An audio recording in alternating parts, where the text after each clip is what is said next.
All right, good evening, softball fans. I'm joined tonight again here by Chad Dotson. We're ready to get underway a little earlier than expected.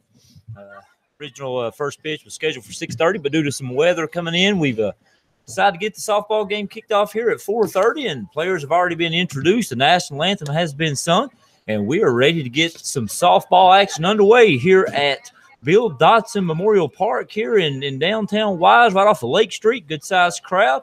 And we're ready for the first pitch. So to get us going, here's Chad Dotson for the play-by-play.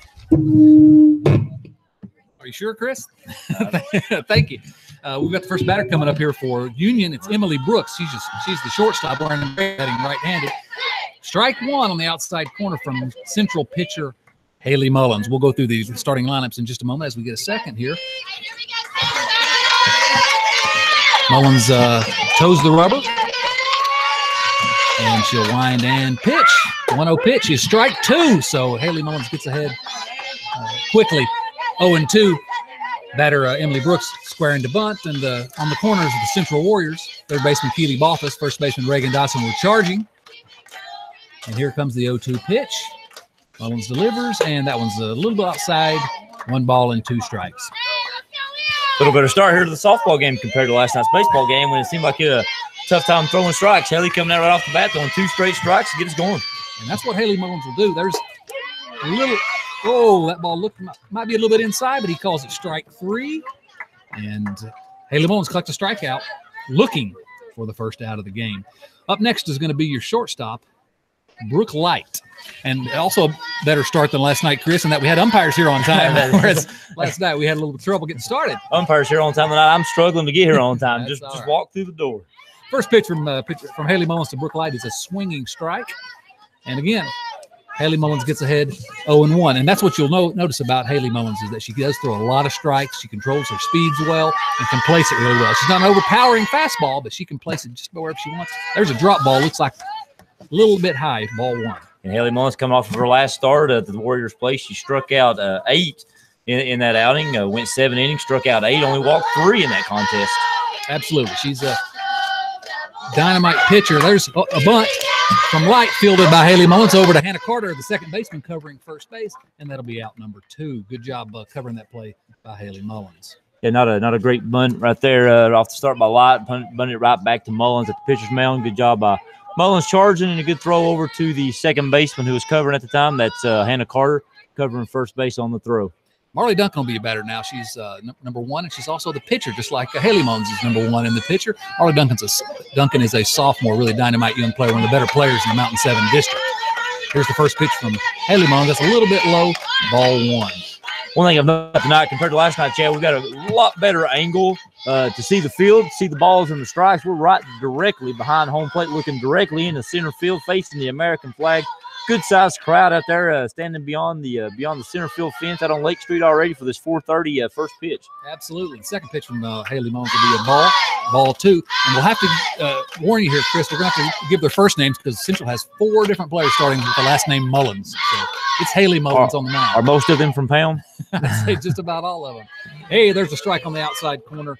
2 balls and 1 strike to Marley Duncan.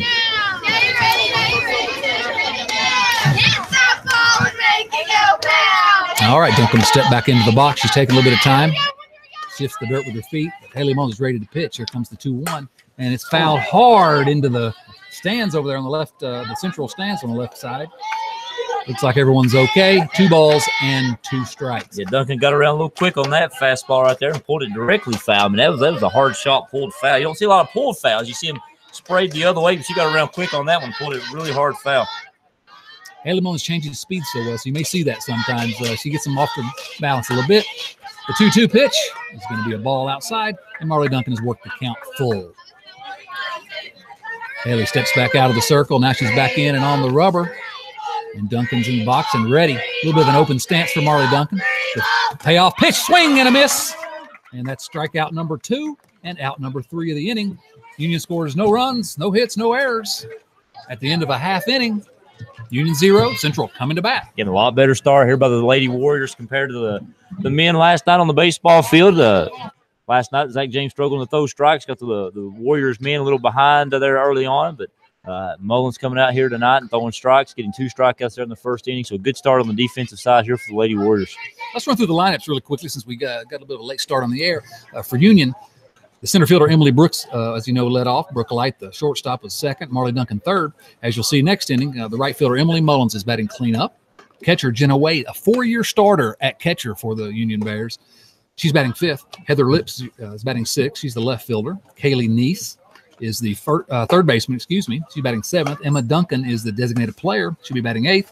And the second baseman, Micah Elkins, will be batting ninth. Also, Madison Schuler will be playing first base and in the field. For the Central Warriors coming to bat now, Brittany Mullins, the shortstop's leading off. Olivia Mullins, the center fielder, is batting second. Brooke Porter, the catcher, batting third. Gracie Mullins, the left fielder, batting fourth. Hannah Carter, your second baseman, made that play in the first inning. She'll bat fifth. Olivia Basham, the right fielder, she'll bat sixth. Seventh hitter will be the first baseman, Reagan Dotson. Keely Balthus is playing third base. She's batting eighth. And then your pitcher, Haley Mullins, is batting ninth. Well, we got a second here. We'd like to thank tonight's game sponsor, again, Evan Sturgill Photography, sponsoring tonight's game. He specializes in children, family, and high school photography, also senior portraits. If you'd like to get in touch with Evan, you can email him at info@evansturgillphotography.com, or you can reach him by telephone at 423-863-7717. Again, our game sponsor for tonight is Evan Sturgill Photography. At some point throughout the game, we'll be thanking all the other sponsors here who bring Sturgill Sports Media, Warrior Nation Blog, and Warrior Sports to you guys. We'd like to thank all those throughout the game. And again, thanks to Evan Sturgill Photography for being tonight's game sponsor. All right, well, about ready to get started here. Brittany Mullins is going to take the batter's box. Marley Duncan kicking the rosin bag around there a little bit and stepping out onto the end of the circle. A little bit of a chilly night.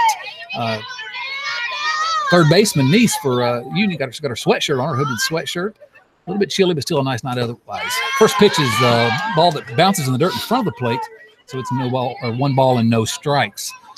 As I mentioned last night, Chad, I'm not 100% familiar with the softball action compared to the baseball. I'm fairly certain that last night we did not see a male player with a flower in his back pocket like Brittany's sporting here in the batter's box here in the bottom of the first. I think you're almost guaranteed. The second pitch is across the plate for a strike. 1 ball, 1 strike. Let me tell you something. There are differences between softball and baseball, but I'll tell you one thing that's not different. You'll see the girls are maybe even more competitive. They want to win even more than the boys. Next pitch, the 1-1 pitch, is a ball on the inside, so it's 2 balls and 1 strike. Hey, sticking with the theme from last night, too. See that the Lady Warriors are sporting the V-neck jerseys. You're right, as we talked about in our pregame show last night, right? Brittany Mullins lifts a fly ball. That's going to go foul out of play to the right side beyond the Union stands, and so the count will even up at 2-2. Perhaps Coach Sturgill is more along the lines of us, prefers the 80s style V-neck compared to the 90s and early 2000s vests that both men's teams sported yesterday. Good work, Coach Justin Sturgill. We approve of this uniform choice. Here comes the pitch from Marley Duncan. That's way up and over the catcher's head and bounces off the backstop, runs the count full. And perhaps we should give Union credit. They, too, sporting the V-neck jersey. Overall, you got to give credit to the girls' teams here for their fantastic choice absolutely in uniforms tonight. Here's the 3-2 pitch. Brittany swings, and it's fouled off, just nibbed out over the right side of the plate. Barely made contact, and we'll run that 3-2 pitch once again. Brittany Mullins, if she can get on base, she is a dynamite base runner, base stealer, one of the quickest players in the Mountain 7 district, maybe the quickest. And so that's why Coach Sturgill has her leading off. If she can get on, she does some damage. And now she's on ball 4. That'll be a base on balls. And as I said, when you get Brittany Mullins on base, watch her. She can absolutely fly. Coming up next is going to be your center fielder, another Mullins, Olivia Mullins. Good start here for the Lady Warriors. Leadoff batter getting on. Again, more times than not, the leadoff batter gets on, it will lead to runs. I don't care if it's baseball or softball. Leadoff people on, runs will be scored. First pitch is a strike right down the middle. Brittany Mullins and now Olivia Mullins, 2 players on the state championship Warriors lady basketball team. Both heavy contributors to that team and looking for another state championship, hopefully, here in softball. The 0-1 pitch, swing and a miss, and now Olivia Mullins is quickly in the hole, 0-2. Good outside fastball right there on the 0-1 pitch. Olivia Mullins could not quite reach it and swings through it, fall behind 0-2. Duncan rocks and White pitches and swung on and fouled off to the left side over the central dugout. We'll stay at 0-2. Marley Duncan, as I said, a sophomore, but has been one of the primary pitchers for Union the last 2 years, and really just one of the best talents in this district. The pitch fouled off and hits the umpire in the mask. Looks like he's all right. I'm not, but we'll say it 0-2. It's easy for you to say. Well, he doesn't look like it bothered him, does it? Bother him too He's much. tougher than I am, I guess. I don't know. All right. I'm just glad they're here on time. I'll just leave it at that. Yeah, we don't want him to get hurt. All right. There's the 0-2 pitch in the dirt. Swung on and missed, and that'll be strikeout number 1 for Marley Duncan. Up next is another member of that state championship Central Warriors basketball team, Brooke Porter. She's the catcher here on the softball team. And what you're going to see here tonight, 2 of the better catchers in the Mountain 7 district, and Brooke Porter and for Central, Jenna Wade. First pitch is fouled off straight back to the backstop to be 0-1. Again, Brooke Porter enters the game here with the perfect 1,000 batting average, getting the Lady Warriors with only 1 game so far on the season. Porter went 3 for 3 in that first contest with a double and a couple of singles. The 0-1 pitch is a ball way outside. Porter, of course, last year led the Warriors with a .432 batting average and hit 5 home runs last year. And we'll talk a little bit about home runs in just a moment. Here's the 1-1 pitch. That's at her knees, but called strike. Are you predicting the future? We're going to see some home runs here today, and you're predicting us. We're going to talk about it when we see a few home runs. Well, I think we will, but this team, they hit a school record 25 home runs last year as a team. Batted .338 as a team last year. And 1-2 pitch swung on and missed, and that's another strikeout for out number 2.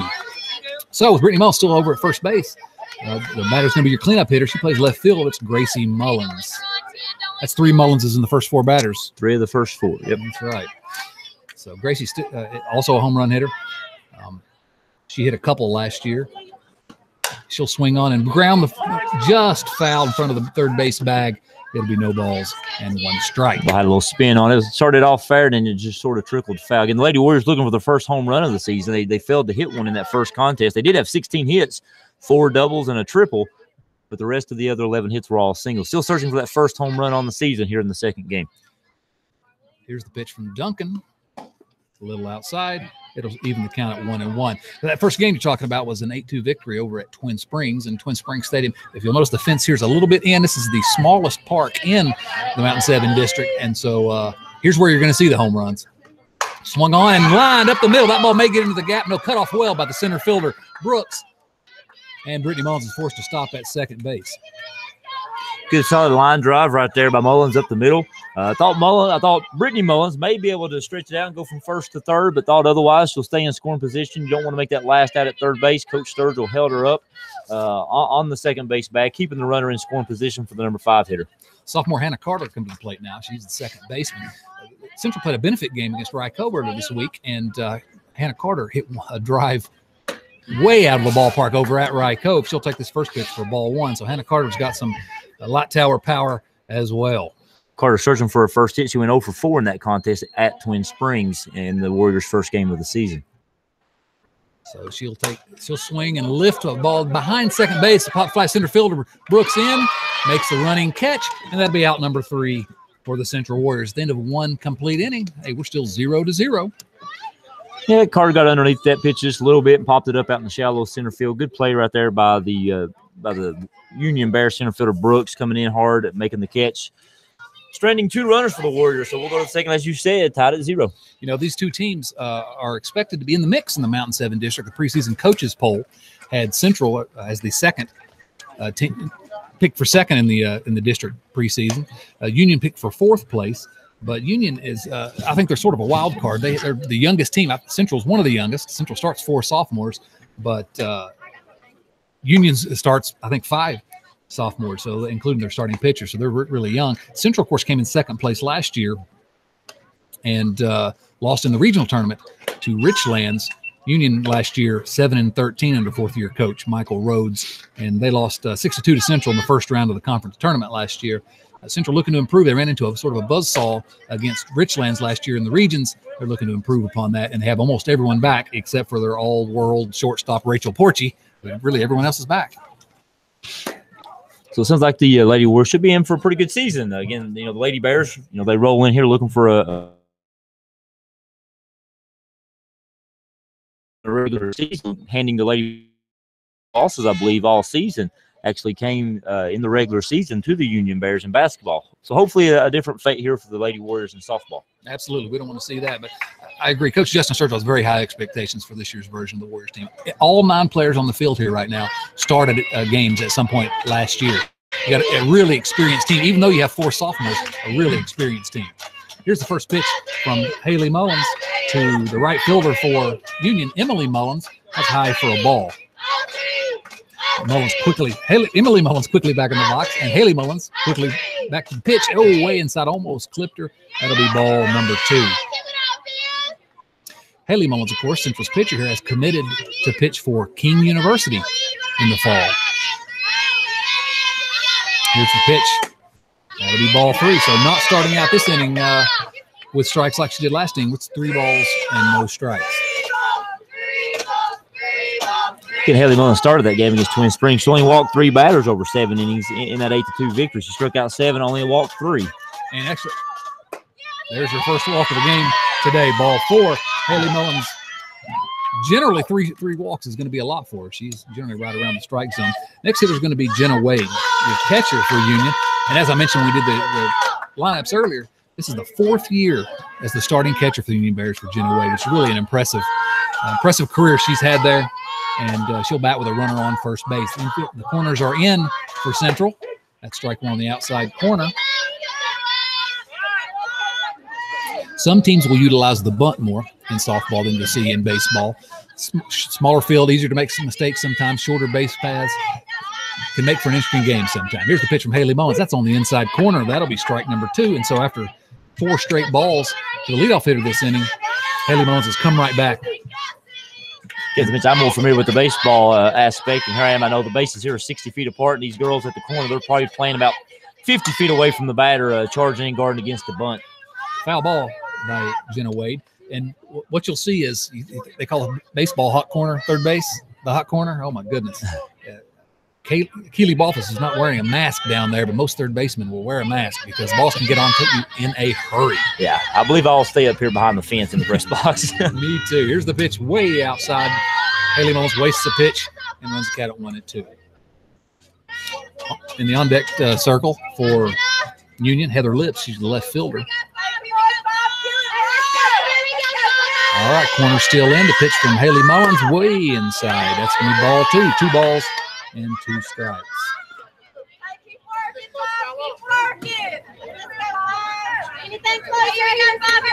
Haley Mullins steps back into the circle. She's on the rubber. She reaches and pitches, and that's ball 3. Quick snap throw down to first base. Brooke Porter trying to catch Emily Mullins napping down there, but she's back in safe.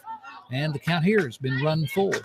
It's pretty close play right there, first base. It all kind of just looked like sort of a token throw over there, but it was actually a little closer than it seemed. The full count pitch swung on and lifted to the right fielder. Olivia Basham is tracking it. She's got it in. She's going to throw it back into the infield. That's out number 1. Nice play by Olivia Basham out there. Nothing to it. What you'll see from Brooke Porter, talking about those throws, those snap throws, she'll throw it anywhere. She's got a really good arm. She's very quick, and she's happy to take some chances sometimes. Next batter is going to be your left fielder, as I said, Heather Lips.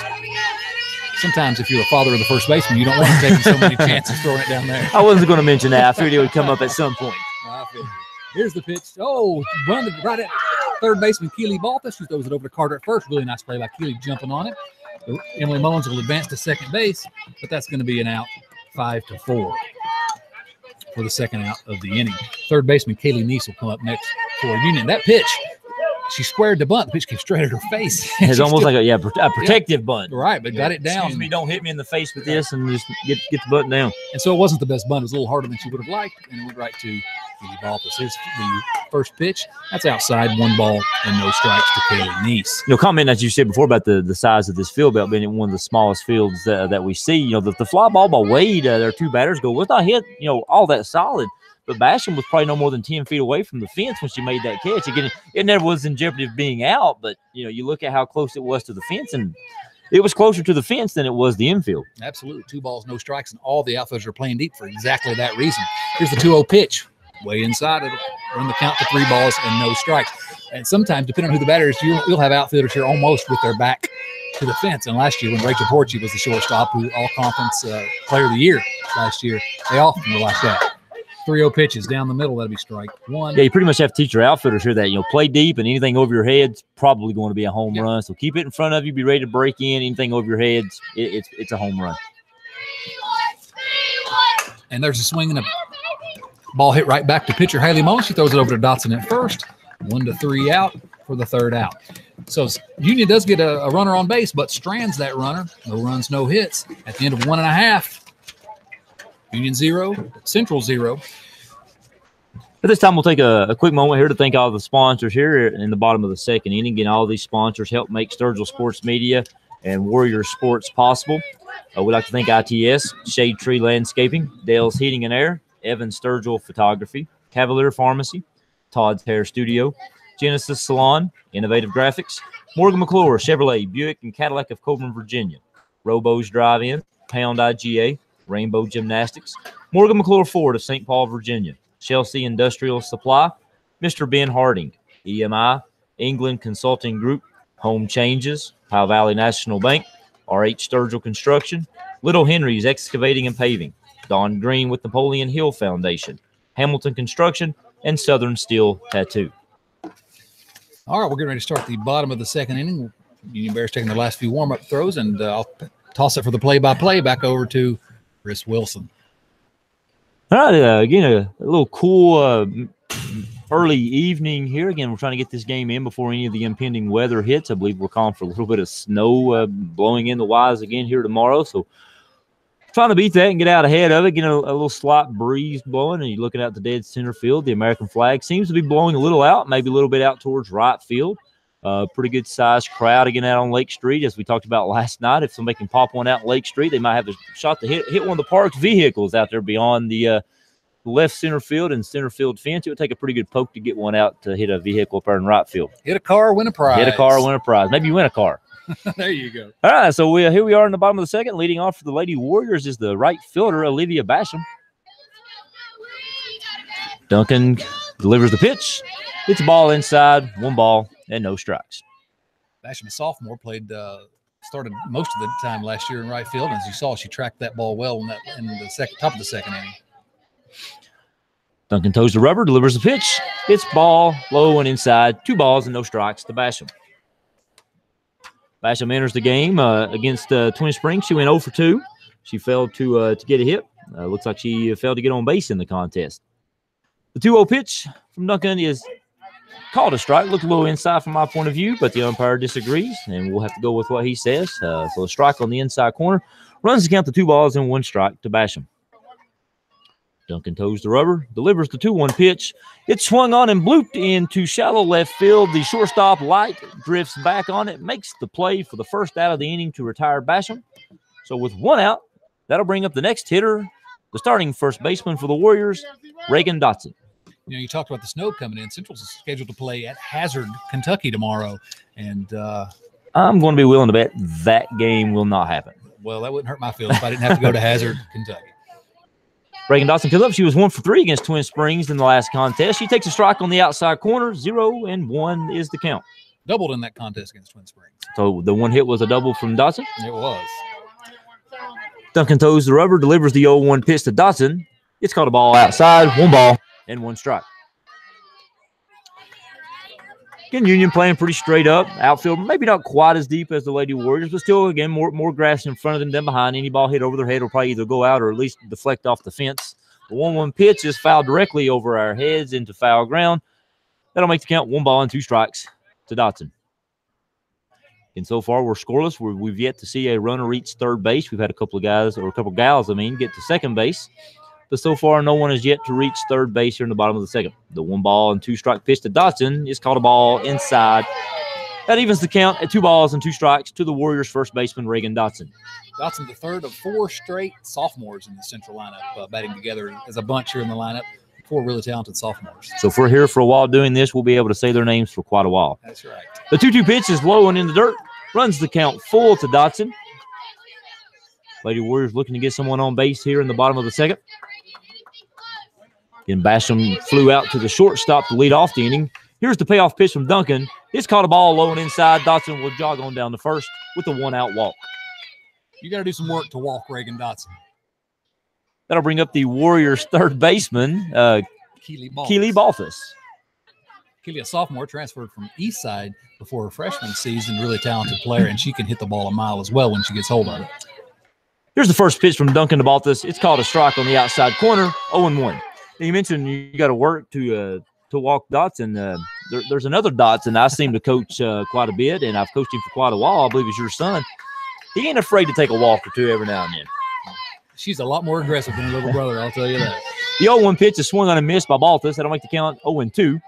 And Duncan looking for the strikeout here. Be her first of the inning. Be her third of the game if she's able to strike out Balthus. She had 2 strikeouts in the first. The 0-2 pitch swung on and fouled off straight back into the dirt. It's off the fence. It will keep the count at 0-2. And Keely Balthus, the starting third baseman here for the Lady Warriors. In the Warriors' first contest, she went 0 for 1, failed to get a hit in 2 plate appearances. The 0-2 pitch from Duncan is high and outside for a ball. Again, Reagan Dotson over at first with a 1-out walk. Balthus looking to reach base as well. Balthus only hit 1 home run as a freshman, but I expect her to top that easily early in the year. The 1-2 pitch is grounded up the middle. It's by the second baseman into center field. That'll be a 1-out single from Balthus. Reagan Dotson advances the second, so the Warriors have a little rally here with 1 out in the second inning. Dotson now standing at second and Balthus at first. That'll bring up the number 9 hitter and the starting pitcher, Haley Mullins, for the Lady Warriors. And Haley Mullins bats ninth, but she's really a sort of second leadoff hitter. I mean, she really sort of a slap swing a little bit. You know, she looks to line it. She's not a power hitter necessarily, but she makes good contact, takes us the opposite way. Had a really good game against Twin Springs in her first. That's what you like to see out of your number 9 here. Maybe a second leadoff batter, somebody who can get on base and turn the lineup over, get Brittany Mullins back up the bat with somebody on base. First pitch to Mullins is a little bit outside for a ball. The 1-0 pitch, low and in dirt. That'll be 2 balls and no strike here to Haley Mullins. Yeah, you won't see Haley pull too many, and that's by design. She has sort of an inside-out swing, likes to take the ball right over the shortstop's head or over the third baseman's head. The 2-0 pitch from Duncan is swung on, foul tipped into the catcher's mitt. That'll be a strike.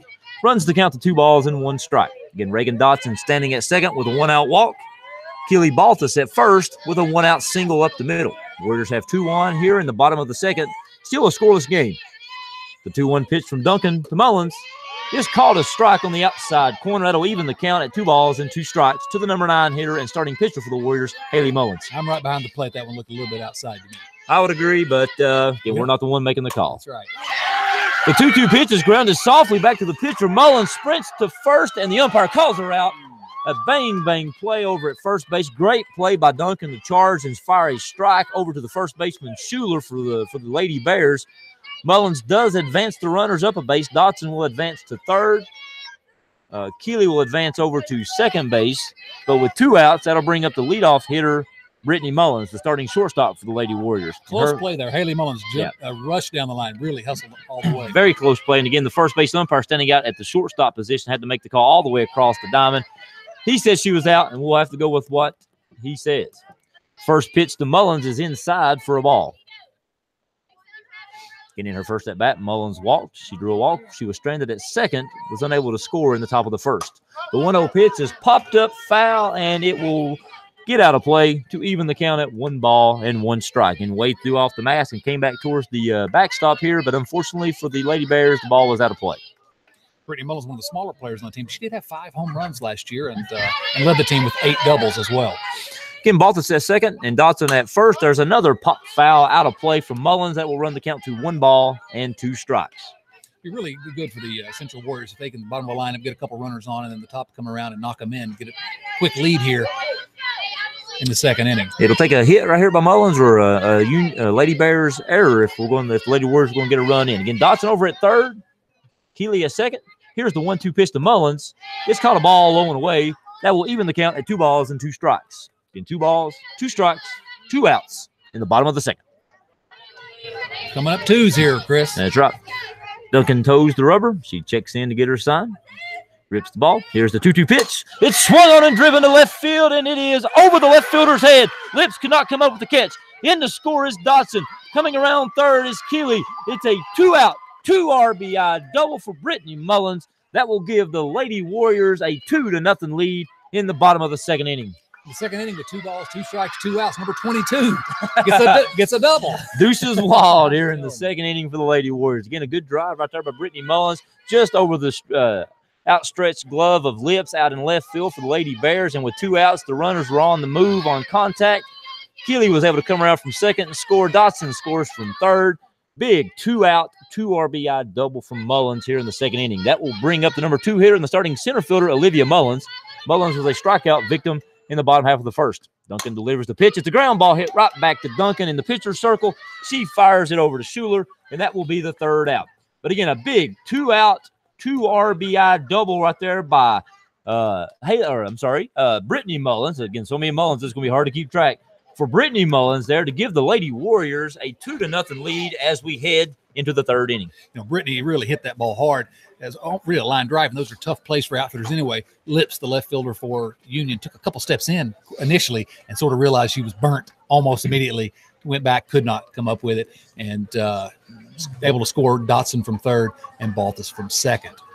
So give a 2-0 lead here to Haley Mullins. You know, going back to that double, what's crazy is, as we've been talking about, you know, anything over your head is probably going to be a home run. That ball wasn't a home run. It did get over Lips' head, and it one-hopped the fence. I mean, it was hit pretty well. Never got very high off the ground, but you know, like I said, it one-hopped the fence and barely cleared Lips' outstretched glove. But again, the Lady Warriors will take it. Brittany Mullins will take it, and that will give Coach Sturgill's bunch an early 2-0 lead as we head to the 3rd. Absolutely. Mullins the leadoff hitter, but she's a powerful hitter as well, and gets a number of RBIs when the bottom of that order can get up. It's, you know, giving Haley Mullins a lead is imperative for this Central Warriors team. They're only going to go as far. I won't say that. They're going to have a powerful hitting team. It's not all on Haley Mullins, but they will go as far as she takes them, and she's really a dynamite pitcher. It's why Coach Sturgill really has such high hopes for this team. Not only can they hit, but they've got one of the better pitchers. Yeah, and you know, as I mentioned last time, I'm fairly unfamiliar with the softball game, but one thing I do know is in softball you can ride one pitcher for a very long time. The underhanded pitching motion is more of a natural motion, so pitchers don't get as injured, don't maybe get as tired, and they can throw a lot more innings and throw more often, more frequently than they can in the men's game. With no pitch counts like we were talking about last night with the boys. Leading off for the Lady Bears is number 4, the designated hitter, the designated player, Emma Duncan. First pitch to Duncan is inside for a ball. Yeah, Mullins can pitch all game, every game if she's doing well. Second pitch from Mullins is low and away. That will run the count to 2 balls and no strikes here to the Lady Bears. Emma Duncan. Sorry, I think the umpire just said 1-1. I got a little confused there. Threw me off a little bit. I guess I missed one. What's up with that, Chris? Here's the 1-1 pitch. It's a line drive just over the glove of Hannah Carter at second base. It will go into right field for a leadoff single here by Duncan to start off the the 3rd inning. A little soft line drive just over the glove of Hannah Carter out of second base. Goes into right field. Basham gets it back in, and Duncan leads off the inning with a leadoff single. Carter, one of the tallest players anyway for Central, leaped for it and just about came over. I thought she was going to get it just over her glove. So with nobody out and a runner on first, that will bring up the starting second baseman for the Lady Bears, Micah Elkins. And the third baseman creeping in, so does the first baseman here for the Lady Warriors, guarding against the bunt. Elkins choking up. She shows bunt. She squares, bunts it, and no one makes the play. Dotson and Mullins both looked at each other thinking that the other one was going to make the play. Instead, neither took charge of the ground ball, and it rolls all the way to second base, and nobody was at second base as Hannah Carter was covering the first base bag. So on that fielding mistake, that will put Elkins at first, and smart base running by Neese as she jogs all the way from first all the way into third. So with no one out, the Lady Bears have a little rally going with runners at first and third and no one out. Well, Dotson should have come up with that one. I mean, she could have backhanded the ball. It was there for her. And then when it got past the pitcher and the first baseman, Hannah Carter was coming over to cover first on the bunt. And there's nobody at second base, which is where the ball went to, where Hannah Carter would normally play. So really not a great defensive play. And Hannah Blanton, one of the assistant coaches for Central, also Haley Mullins, starting pitcher's big sister, she out to talk to Haley. Just a moment, calm her down just a little bit and let her know what the strategy is here. Yeah, really just a lack of communication. Right? I probably need to be a little more communication out there, and one of them take charge, but neither one of them did. That will turn the lineup back over to the leadoff batter here for the Lady Bears. It will be Emily Brooks, the starting center fielder. Emily Brooks was a strikeout victim in the top of the first. She struck out looking. Again, Lady Bears with something going here in the top of the third. Nobody out. Runners at first and third. Mullins gets the sign and delivers to Brooks, and it's a ground ball foul into the home side batter's on deck circle. You get that 2-0 lead. You hate to give it up immediately here, but Union doing what they have to do. Get on base, try to get these runners around. The Lady Bears with 2-1. The first batter, a little bloop single out in the right center field, just over the second baseman's head. That was Duncan. And then Elkins with the bunt attempt that the Lady Warriors were unable to field. So with runners at first and third, nobody out. Here's the 0-1 pitch.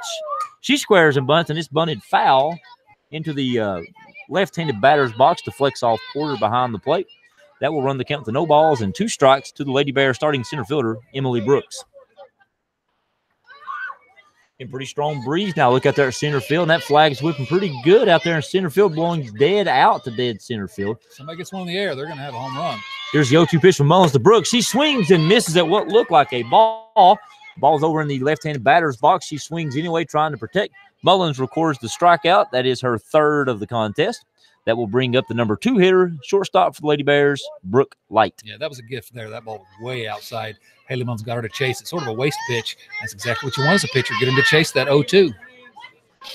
So a big out now, but again, the Lady Bears with the number 2 hitter up. And Kelly in at third base, Dotson in over at first. The first pitch to Light is caught a ball outside, 1 ball and no strikes.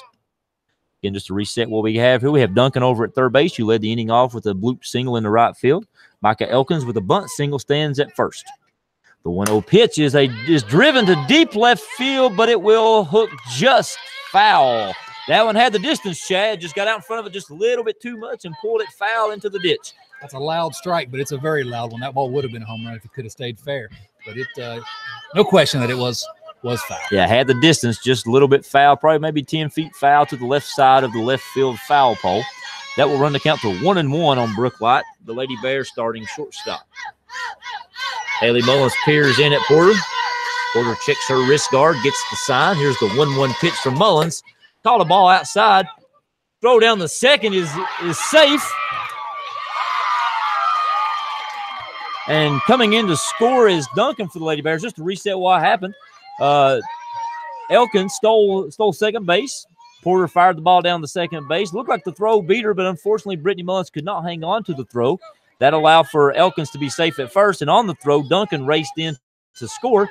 So Lady Bears still a run on a pair of stolen bases, and with 2 balls and 1 strike, Lady Bears now with 1 out have a runner at second base. Unfortunate that ball, it was in plenty of time to get get Elkins fielding second, and just popped out of Brittany Mullins' glove at the last moment, and gives the Union Bears a run. So the count is 3 balls and 1 strike here to Light, the Lady Bears starting shortstop. Timeout is called right before Light was going into her pitch. Third base coach for the Lady Bears calls in some signs. Light checks her wrist guard, trying to figure out what the signs are for. No errors officially on anyone this inning, but defense has been the reason that run scored. Yep. Here's a 3-1 pitch from Mullins to Light. It's called a strike. Looked a little outside from our point of view, but again, we're not the umpire. Looked a lot outside. But we'll take it. Looked a lot outside. That will run the count full here to the Bears shortstop, Light. Mullins looking for her second strikeout here of the inning. Here is the payoff pitch. It's inside a ball.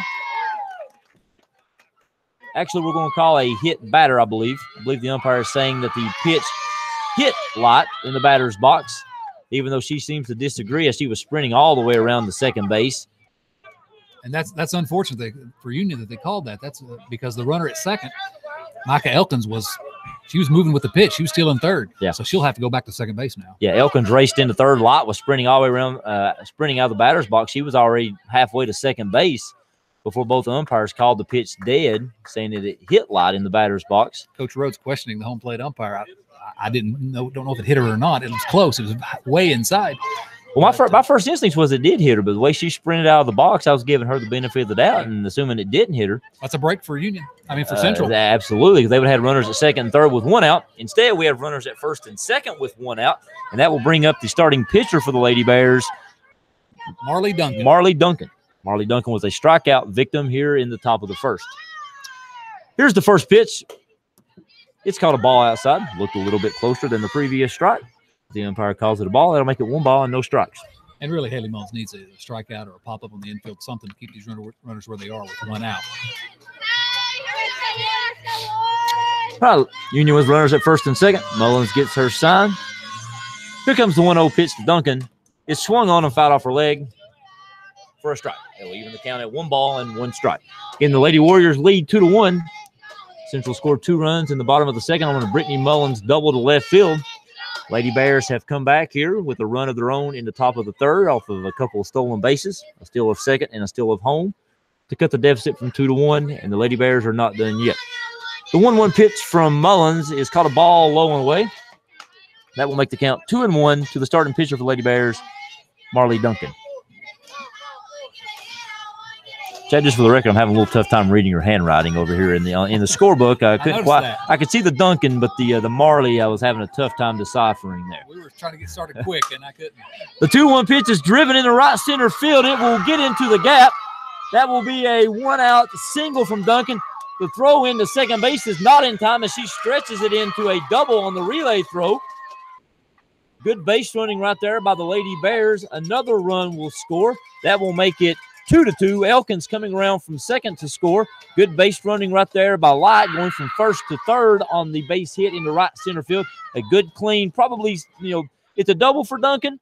She got the second base on the relay throw, but again, a double into the right center field gap. That will even the score at 2-2, and the Lady Bears are still in business. Well, the ball did get to the fence on that one. Really good effort by right fielder Basham. She dove for it, was unable to come up with it. Center fielder Olivia Mullins backing her up.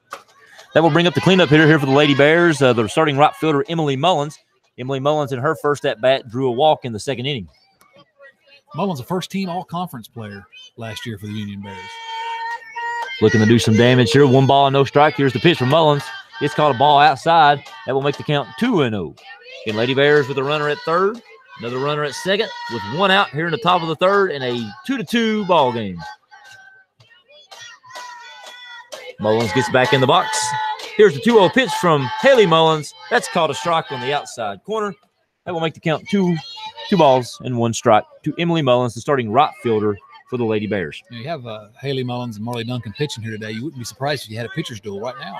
Here in the third inning, teams' bats are starting to get heated up. Mullins gets her sign. Here comes the 2-1 pitch. It's caught a strike on the inside corner. That will even the count to 2 balls and 2 strikes on the Lady Bears right fielder, Emily Mullins. Now, what you'll notice is Haley Mullins will work the inside, the outside. She goes all over. She works different speeds. She sort of got to do that because she doesn't have that overpowering fastball. That's where she makes her living. Brooke Porter gets her sign from the dugout, delivers it to Mullins. The 2-2 pitch swung on and driven into right center field. Olivia Mullins sprints over, and that ball is gone. A 3-run home run by Emily Mullins, the starting right fielder for the Lady Bears. Get some confusion on the field. It shocked me. Again, Olivia Mullins sprinted to right center field. Basham was racing over to right center field. Both looked like they had a pretty good beat on the ball, but instead it goes over the right center field fence, giving Emily Mullins a 3-run home run to give the Lady Bears a 5-2 lead here in the top of the third inning. As we said, Emily Mullins, the all-conference player for the Union Bears, just absolutely drove that ball. I thought it looked for a moment like Olivia Mullins, the center fielder, was going to be able to go up over the fence and grab it. Unable to do that. Big home run, and now it's a 5 spot for the Union Bears here in the the top of the third inning. And there is a slight breeze, as we said, blowing out the dead center field. Again, softball is a little bigger, a little heavier, so I wouldn't think the wind would have too much of an impact. But and that ball didn't clear the fence by much, even after it stopped rolling after. It wasn't no more than 2 or 3 feet beyond the right center field fence.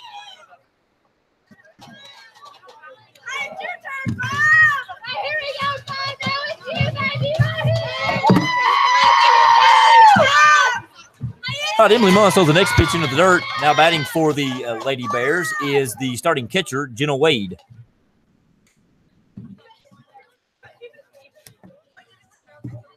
So just to reset, here we are in the top of the third. Lady Bears with a 5-run inning here in the top of the third, and they're still batting. Here's the pitch. It's called a strike on the outside corner. That'll make the count 1 ball and 1 strike to Jenna Wade. Question here is going to be, how's Haley Mullins going to recover from this 5 spot? Wade steps back in the box. She was a fly-out victim to right field in the first inning. The 1-1 pitch is low and inside. for 2 balls and 1 strike. You see the little fly ball that Basham had a pretty good read on in the first inning, was able to squeeze it. And it wasn't hit very hard, but it traveled pretty well. She digs back in the box. Brooke Porter gets the sign from the dugout, relays it to Haley Mullins. The 2-1 pitch. Swung on and grounded to Keeley at third base. She fires it across the diamond to Reagan Dotson over at first. But throws in time to retire Wade for the second out of the inning. Good play by Keeley Baltus. That ball got on her kind of quick. She comes up, makes a nice throw. Easy out. That will bring up the starting left fielder for the Lady Bears, Heather Lips. Heather Lips hit a ground ball to third base in the first inning. Third base in the first inning. And was retired for the second out of the second inning. It was a bunt. First pitch from Haley Mullins. Caught a strike on the outside corner. 0-1. Well, Haley Mullins doing what you hope she'd do. Retire the next batter, throwing strikes. At this point, you'd like to see her maybe do what Bryson Collins did last night. You gave up a little bit of damage. Let's see if you can't recover from that. Maybe get out of the inning. Keep the damage to a minimum and let the Warriors' bats come back and maybe chip away at the lead. The 0-1 pitch is caught a strike on the outside corner, a little drop pitch. Puts Mullins ahead in the count 0-2. The 0-2 pitch is fouled off into the left-handed batter's box. It will go foul. Count will remain no balls and 2 strikes to the catcher, Jenna Wade.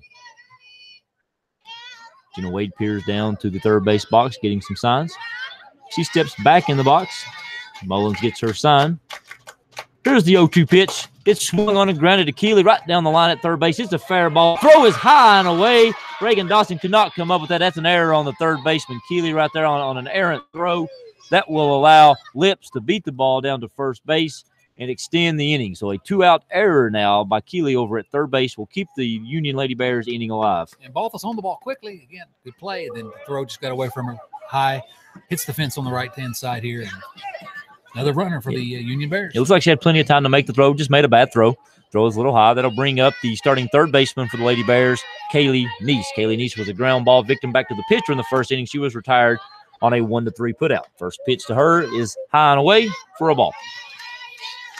Again, Lady Bears with 5 runs here in the top half of the third inning. 3 of those coming off the 3-run home run from Emily Mullins. Here's the 1-0 pitch from Haley Mullins. It swung on and grounded into the hole past the diving shortstop, Brittany Mullins. Good job by Gracie Mullins out in left field to cut that ball off before it reaches the fence. Throws it back in to the third baseman to keep the runners at first and second. Looked like Brittany was breaking towards the second base bag, maybe thinking there was a steal on, so she kind of vacated her position. Good piece of hitting right there by, recheck here, who was that? Got that hit.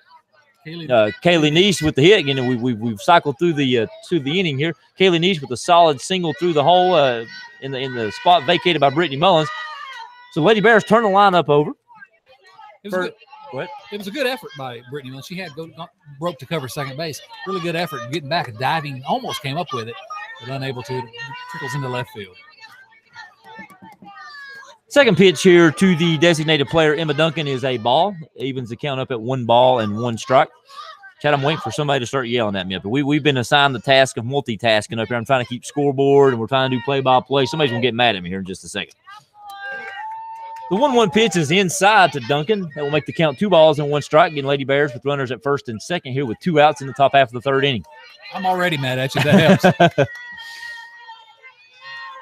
Mullins peers in again. Duncan here, the 10th batter of the Lady Bears, have sent to the plate here in the third inning. The 2-1 pitch is outside. 3 balls and a strike. And Mullins and the Central Warriors ain't out here in the worst way. You don't want to load up the bases here.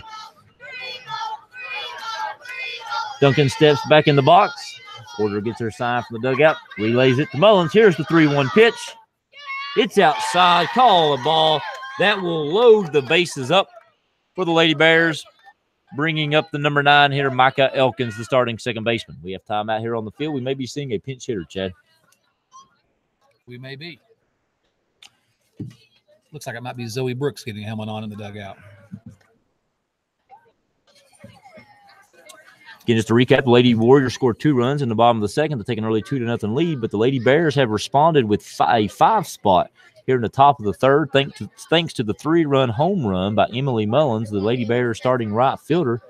And they're not quite done yet with the bases loaded and 2 outs. The Lady Bears will send up number 51. That's Jordan Jones. Jordan Jones. That's a solid baseball number 51. She's an Ichiro fan. Ichiro. So with the bases loaded, the Lady Bears will send in a pinch hitter. And Jordan Jones will step into the box. Emily Mullins looking to, again, limit the damage here. Another hit here could really bust it open for the Lady Bears, who already lead 5-2 here in the top half of the third. Haley Mullins gets her sign and delivers the first pitch. It's a strike at the knees for a strike to Jones. And we said a moment ago, they needed an out in the worst way. Well, it's even more imperative now with the bases loaded and 2 outs. Yeah, top of the order on deck. Again, Emily Brooks standing in the on-deck circle. Lady Bears would love to get back to her here in this inning. The 0-1 pitch swung on and driven in right field. Basham has a beat on it. She squeezes it. Ball hit right through her hit. It was hit well by Jones.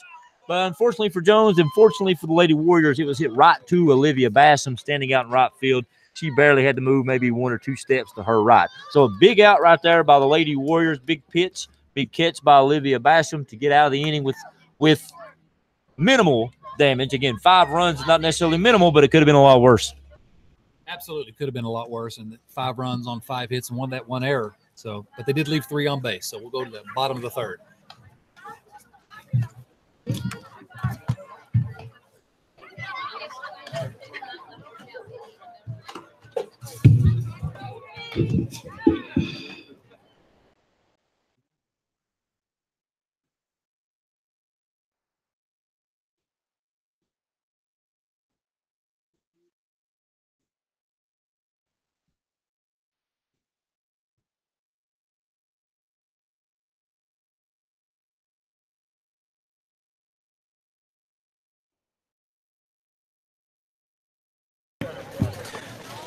All right, we're back. We had to make a brief announcement there. There was a parked vehicle here in the road at the Wise Police Department needed to be moved. Mr. Dotson, in his smooth voice, making that announcement over the PA system. We didn't want any of you listening at home to have any ringing in your ears. We tried to do a little bit of announcing there early in the game and realized it was just going to be a little bit too much on the ears, more so than it already is listening to Chad and I already. But You're acting as if someone's actually listening to us. Yes. If you're with us this long and you stuck with us last night, I felt like me and Chad have been together for the last 24 hours after that 3.5-hour marathon of a speaking engagement we had last night, and here we are again today.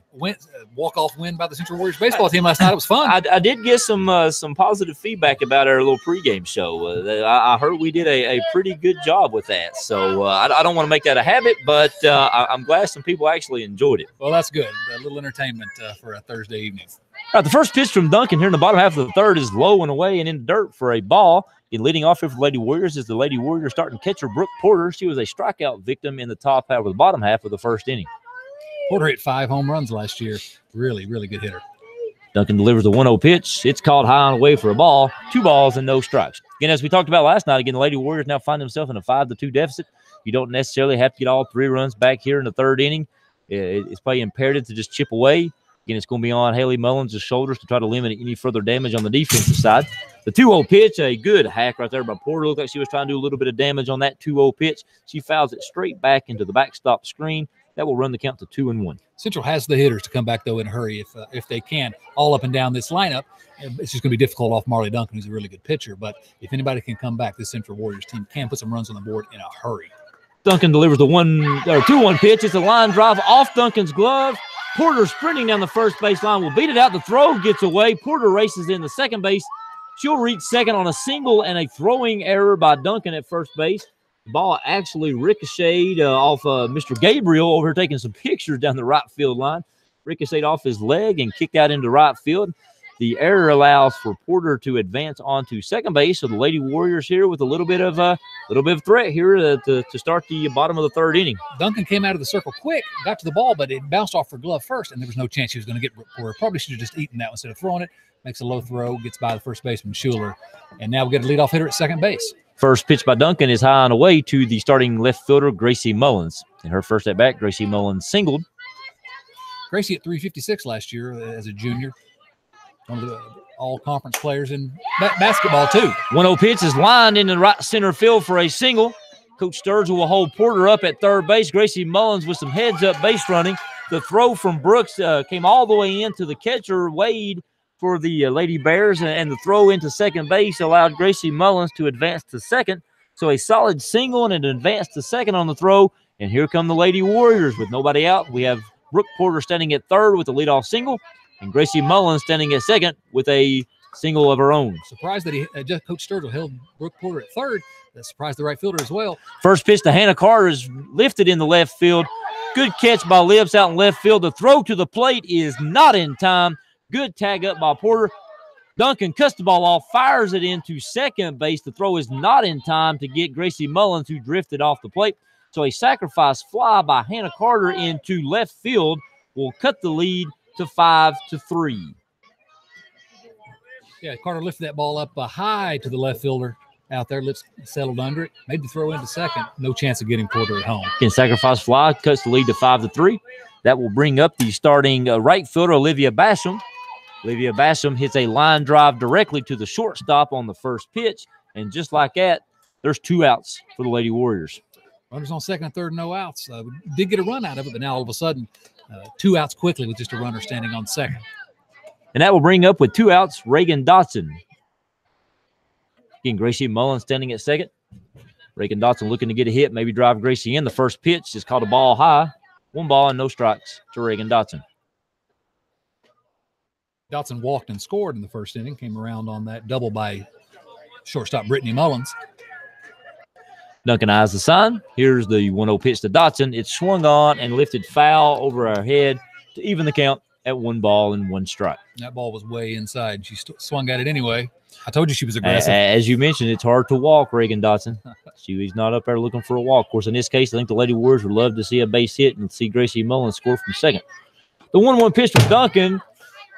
Is fouled directly above our head. There. Yeah, right off the backstop. And what was scary about that is the starting catcher for the Lady Bears Wade threw her mask off to maybe find the ball, and it ricocheted off the press box here and nearly hit her in the face.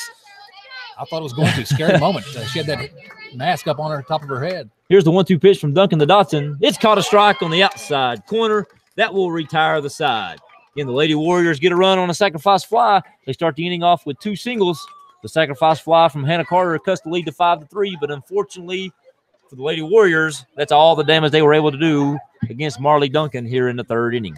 So after 3 complete innings here at Dotson Field, home of the Lady Warriors, it's the Lady Bears 5, your Lady Warriors 3. Well, you know, that unfortunate strikeout there looked like it's a little bit outside, but I said this team can get a lot of runs in a hurry, and they can.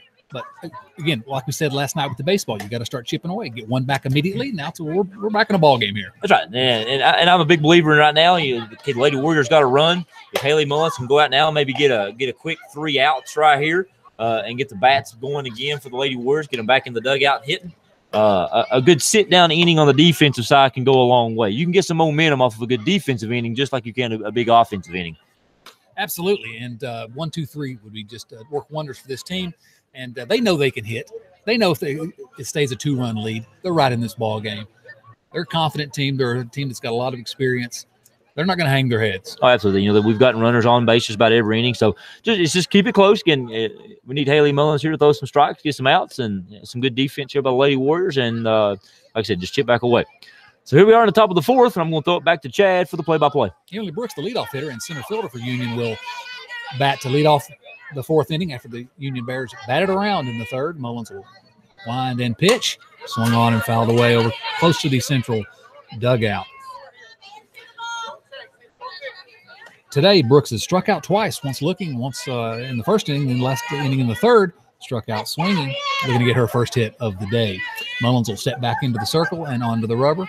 She'll spin that ball on her right hip, turn and swing. That ball is up and away. 1 ball, 1 strike. That was that drop pitch. Is that what that's called right there? A little slow change up, perhaps, maybe? Haley's got about 14 different pitches. It's hard to tell any one time. She really can manipulate the ball. The 1-1 pitch is going to be a ball. That's going to be way outside. So now it counts 2 balls and 1 strike. As I said, she's not going to blow you away with the fastball. Her fastball's fine. It's good enough. But she can just her game is placing it where she wants to, using a bunch of different pitches, spinning it. 2-1 pitch is going to be a ball. So now it's 3 balls and 1 strike after starting off with a strike to the batter.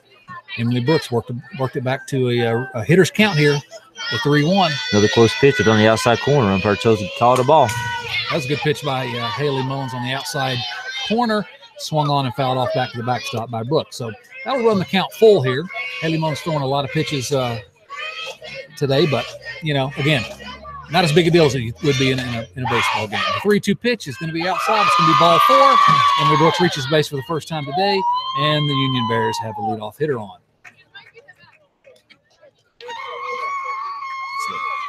Yeah, Haley Mullins a little upset on that. She's out there shaking her head in the pitcher circle. Not happy to walk the leadoff batter again. Still not happy as she toes the rubber, shaking her head. Third straight inning, Union's gotten the leadoff hitter on, so Brooks will stand at first with Brooke Light batting second in the order. First pitch will be a called strike on the inside. No balls, 1 strike. Brooks a good runner there at first base. Porter up, looked like she was up, ready to throw. Always on alert. Here's the pitch from Haley Mullins. A bunt by Light. Haley Mullins gets on it quickly. Gets the out at first base. They went to Hannah Carter covering because the corners were covering. Emily Brooks will advance to second base, but a good bunt in terms of advancing the runner by Brooke Light. Yeah, good defensive play right there by Haley. She charged in hard, bare-handed the ball, fired a strike over to Hannah Carter, who was racing from her second base position to cover first base.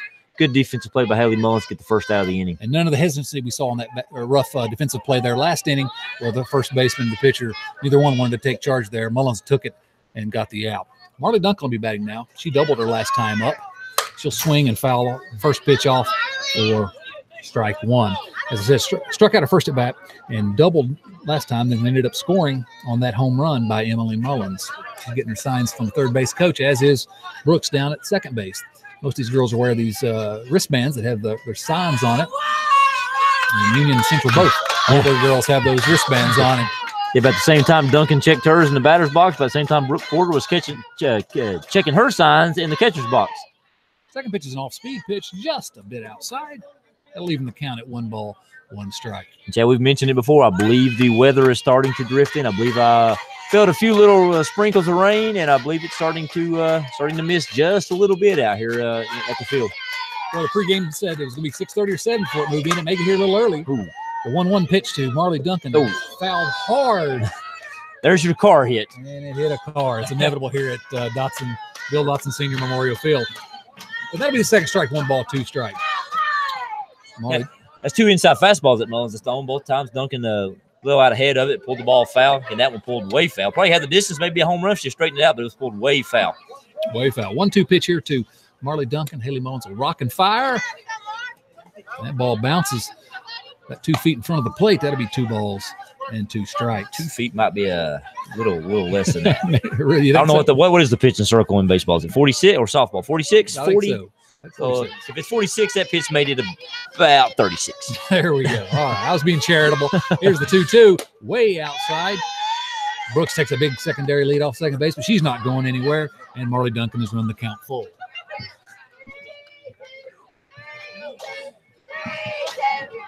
All right, full count. Girls in Union dugout are cheering 3-2 and hammering the fence over there. The pitch outside. That's a close one, but it's called a ball 4. And so now Haley Mullins has walked 2 hitters here in the second inning. And Brooks is at second base after walking. Marley Duncan at first. And that's going to bring up the all-conference right fielder, Emily Mullins, who homered last time. 3-run home run to right field. She has a chance to do it again here now with Lady Bears with 2 on. Both Lady Bears reaching base via the walk. So Emily Mullins looking to do some damage here with 2 on and 1 out here in the top of the 4th. I expect Mullins to stay away from her. She didn't there. Grounded to third base. Keely Botha steps on third, fires it across to Reagan Dotson at first. Double play. Nice looking play by Keely Botha. It's on the ball quickly, steps on the bag, and fires it across. And a good stretch by Reagan Dotson. So there we go. Had a chance for her to do some more damage. But what happens? We get the double play, get out of the inning, and at the end of 3.5, score still 5-3. Yeah, big defensive play right there. Lady Bears with their big hitter up right there again. Emily Mullins with the 3-run homer in her last at bat. Comes up with 2 gals on again. Hits a hard third base right to Keely over at third base. She was able to step on the bag and fire a good throw over to Reagan Dotson this time for the easy double play. And as I said, going into the inning, sometimes a big defensive stop can lead to some offense or some runs on the other side. At least it gives you a little bit of momentum to try to score some runs on the offensive side. Well, we talked about maybe a 1-2-3 inning would be something to get the momentum going because these guys know they can hit in the central dugout. And that may also do the trick as well. Big double play into rally and to the girl that hit the home run last time. And so really good opportunity. And you'd hope that the Central Warriors can get something going here in this inning, get at least another run back, and all of a sudden, and maybe more. Yeah, we'll head here to the bottom of the fourth. See Lance Copton heading over here to the first base coach's box here for the Lady Warriors. Again, Lance was my partner in crime for some of the Lady Warriors basketball games, broadcasting it here on the Sturgill Sports Network. You're trying to say that he was better partner than me? Is that, No, is that what you're saying, I called Chris? him. He was partner in crime. Partner in crime. I'm not a partner in crime. We still got about 5 or 6 more of these to go, if not more than that. So I'm waiting to withhold judgment on you at the time. You've not judged me yet. I'm constantly judging you. Well, I believe that's your job. But again, small sample size here early on. So we're going to bottom of the fourth. We'd like to thank our game sponsor tonight. Again, Evan Sturgill Photography is our game sponsor for bringing this. He specializes in children, family, and high school portraits as well as senior portraits. If you'd like to contact him for some pictures, email him at info@evansturgillphotography.com or give him a telephone call at 423-863-7717. As you'll often see, someone makes a really good defensive play, and they're lead off here in the next inning. Keely Bothas will hit for Central. Keely singled last time, came around to score on Brittany Mullins' double, scored the second run for Central, and she'll be trying to get the things going here in the bottom half of the fourth inning. Again, it was the bottom of the order for the Lady Warriors that really got things going on there in the second inning. Again, Dotson got on and Balthus got on. They got two runners on, and they came around the score. And the number 7, 8 hitters came around and scored to get the Lady Warriors their first 2 runs. And they needed that to happen again here. First pitch is going to be a strike on the outside corner. 0-1. Duncan will rock and fire again here. It's also a little bit outside. Keely Balthus, big swing, but that's going to be strike 2. Balthus is a player, as I said, that has power. Look on that swing like she was trying to get both runs back at once, even though there's no one on base. Duncan's going to look in, get her sign. The pitch, that's going to be low and bounces away from the catcher for ball 1. Duncan looks like she's got a little more velocity on her fastball here in the first part of the fourth inning. Maybe looking to try to amp it up. Now she realizes she has a 2-run lead. Innings are starting to dwindle down. See if she can't, pull out a little bit of reserves and see if she can't close this game out for the Bears. Keely Balthus will ground the ball to third base. Third baseman Nice is on it quickly. The throw is high, but good play by Madison Schuler to come up with it. That'll be out number 1 of the inning. Yeah, hard ground ball right there. Good play by Nice. Had to move a couple steps to her right. Fired a good, pretty good throw over to first base. A little high, but Schuler's able to come up with it to retire Balthus for the first out. Haley Mullins will come in. Up in the box. We're close to the plate here. Batting left-handed. She grounded back to the pitcher first time. Here's the pitch. The ball is going to be low for ball 1. And you're right. We talked about her earlier as being the sort of second leadoff hitter. Now's a really good opportunity where if she can get on base, get back around the top of that order and do some damage. That pitch there is on the outside, but called strike number 2. Clearly on the outside half of the plate, but clearly a strike. Mullins takes it for a strike 1. 1 ball, 1 strike. Duncan will pitch. And the ball's fouled back right in front of us. I'm glad we have a screen in front of us on that foul ball. Absolutely. I mean, I would have been quick enough to catch it, but I worry about you, Chris, your reflexes. That's 1 ball, 2 strikes now on Haley Mullins. I believe last time I checked, I'm slightly younger than you, Chet. All right, I didn't want to go there, but thanks a lot, Chris Wilson. Swing and a miss on the 1-2 pitch by Haley Mullins for out number 2. So we talked about wanting to get back around to the top half of the top of the order with some of these batters on base, and the bottom half of the order has done the job for Central this year. But now we got two outs with Brittany Mullins coming up. Mullins a little chilly, put on her pullover. Notice the rain's picked up here now in the bottom of the fourth, starting to pick up a little bit more than it was a little earlier. First pitch to Brittany Mullins is ball, low and away. Mullins, of course, that big 2 RBI double last time, was stranded at second. She also walked in the first inning, so doing what a leadoff hitter needs to do. She's been on base twice. The 1-0 pitch, fouled back right in front of us. 1 ball and 1 strike. Yeah, it looks like our on-deck hitter, Olivia Mullins, has put her pullover on as well. It's about to get a little bit nasty here, I think. I'm glad a lot of people scattering out beyond the fence out there, racing to the cars, either to go sit in the car and watch the game, maybe find an umbrella, or maybe find a jacket, or they're going to go listen to us. Oh, Brittany Mullins line drive right back to the pitcher. Duncan deflects it with her glove, bounces off towards the first base side. She picks it up. Throws it to first baseman Madison Schuler, and that's out number 3. Really quick reflexes by Marley Duncan, and a nice play. Yeah, very hard hit. Kind of unfortunate for Brittany. She smoked that ball really hard, but really good play by Duncan to knock it down and again pick it up. Again, Brittany Mullins is fast, but she raced over, made the throw, to get Mullins out at first base. And I believe, Chad, the umpires have just decided to halt the game. All right, no runs, no errors, no hits, no errors, no one left on base for Central that inning. After 4 complete, I thought we might get this game in. Who knows now? But after 4 complete, it's Union 5, Central 3. And here's the benefit of a rain delay, Chris. Our people get to listen to us. Oh, yes. Have we gotten the banana phone so we can take some phone calls? The banana phone. We do have cell phones. If you would like to maybe tweet Chad and I, maybe a topic of conversation, whether it be what kind of socks or stirrups you've got on, or the colors of jerseys, or the design of jerseys, or whether or not, I could hit a home run on this field when I was in the Little League. I don't know. Whatever the topic is, feel free to give us a tweet. You can tweet me at Coach Wilson 17, or you can tweet Chad at Dotson C. How come you don't know that? Dotson C. I'm just used to typing. It's like it's like everybody today. It's like all technology. We just I don't know anybody's phone number. If I don't just type your name into the telephone and it brings it up, I do not know your telephone number. So, and what Chris is talking about in terms of us talking, of course, last night, if you didn't hear the broadcast of the Central High School baseball game, we were scheduled to go on and at 5 o'clock, and at 5 o'clock came and went, and no umpires anywhere to be found. They said, well, it'll be 15 minutes or so. And an hour later, finally, some umpires stumbled in.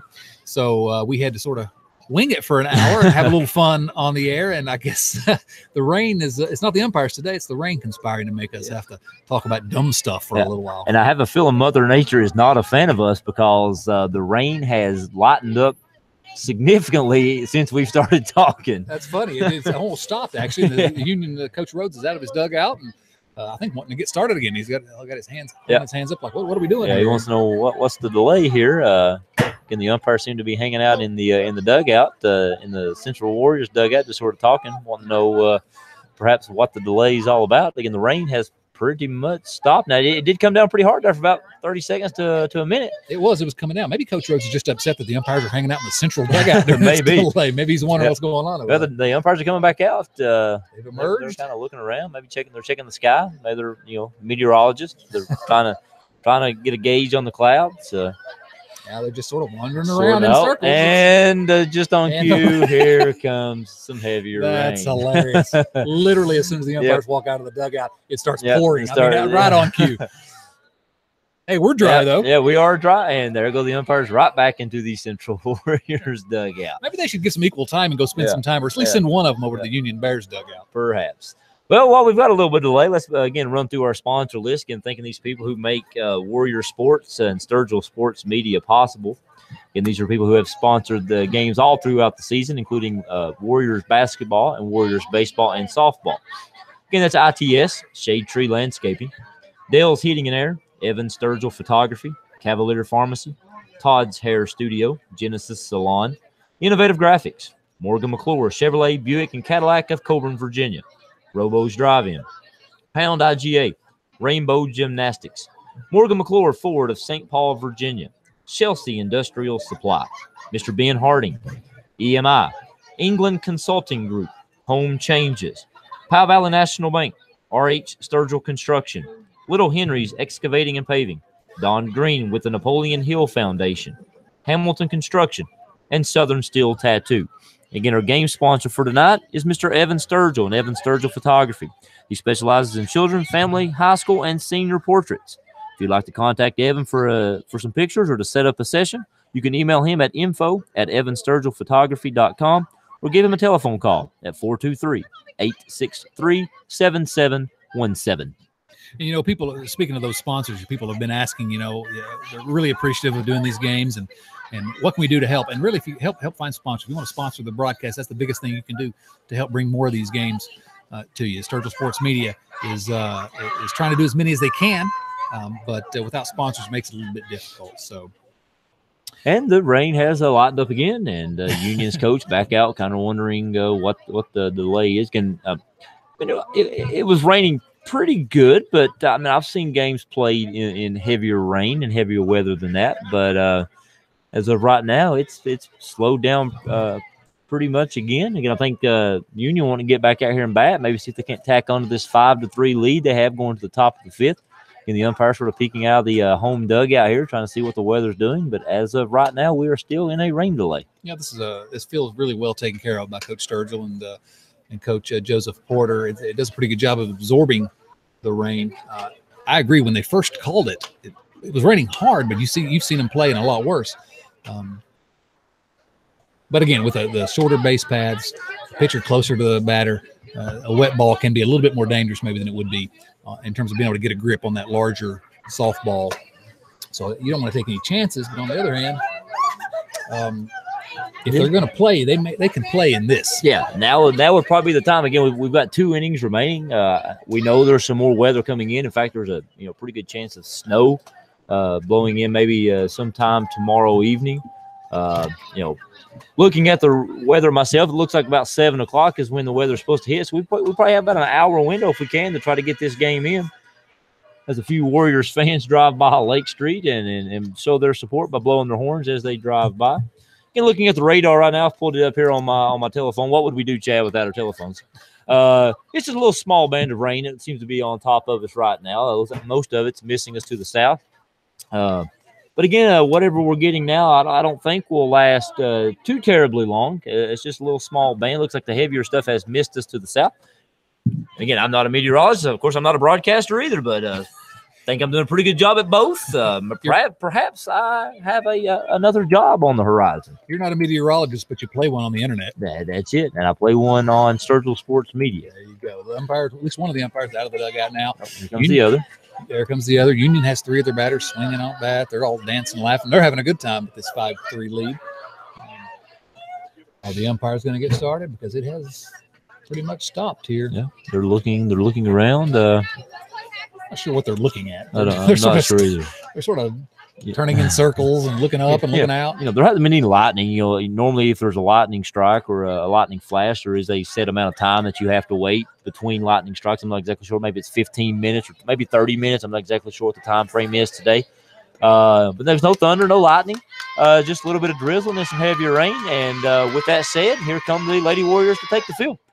Yeah, looks like we're going to get started again here, hopefully really quickly. The cheer goes up from the Union dugout when the Central players came emerging out because it looked like we were going to be getting this game started again. We're here in the top of the 5th. We're going to turn the play-by-play action back over to you, Chris Wilson, to handle the play-by-play. But this is an inning where we got to have 3 outs. Am I right? Yeah, I'm a little puzzled. Here we are. I'm sitting up here. We're going on 6 o'clock. We have a little bit of a rain delay, and I look out there, and Joe Porter's eating a hot dog. I've not been home. You'd think that maybe somebody could bring something up to us. A little rain delay, maybe a drink, maybe a hot dog of our own. But yeah, come on. Yeah, not happening. Remind me to let Mr. Porter know that hey, if you're going to eat a hot dog, at least deliver one up here to you and I. Yeah, you can find all the sponsors you want, but if we don't get hot dogs, we're probably not. That's it. We're pretty talented. Again, we're keeping scoreboard, doing the PA system here, doing broadcast. I'm pretty sure we could eat a hot dog as well. No doubt. Both of us rushing here after work to get here to do this, but Central's really time's dwindling here. We gotta get some outs. We cannot really let Union extend the lead here in the top of the 5th. Yep. Well, Haley Mullins finishes her warm-up pitches. Brooke Porter fires a strike down to second base, and we're ready to get back underway. Again, a little short rain delay. It probably lasted no more than 5 to 10 minutes, and we're set to get back underway. Leading off here for the Lady Bears in the top half of the 5th inning will be the second baseman, Jenna Wade. So far in the game, Jenna Wade is 0 for 2, and she's the starting catcher.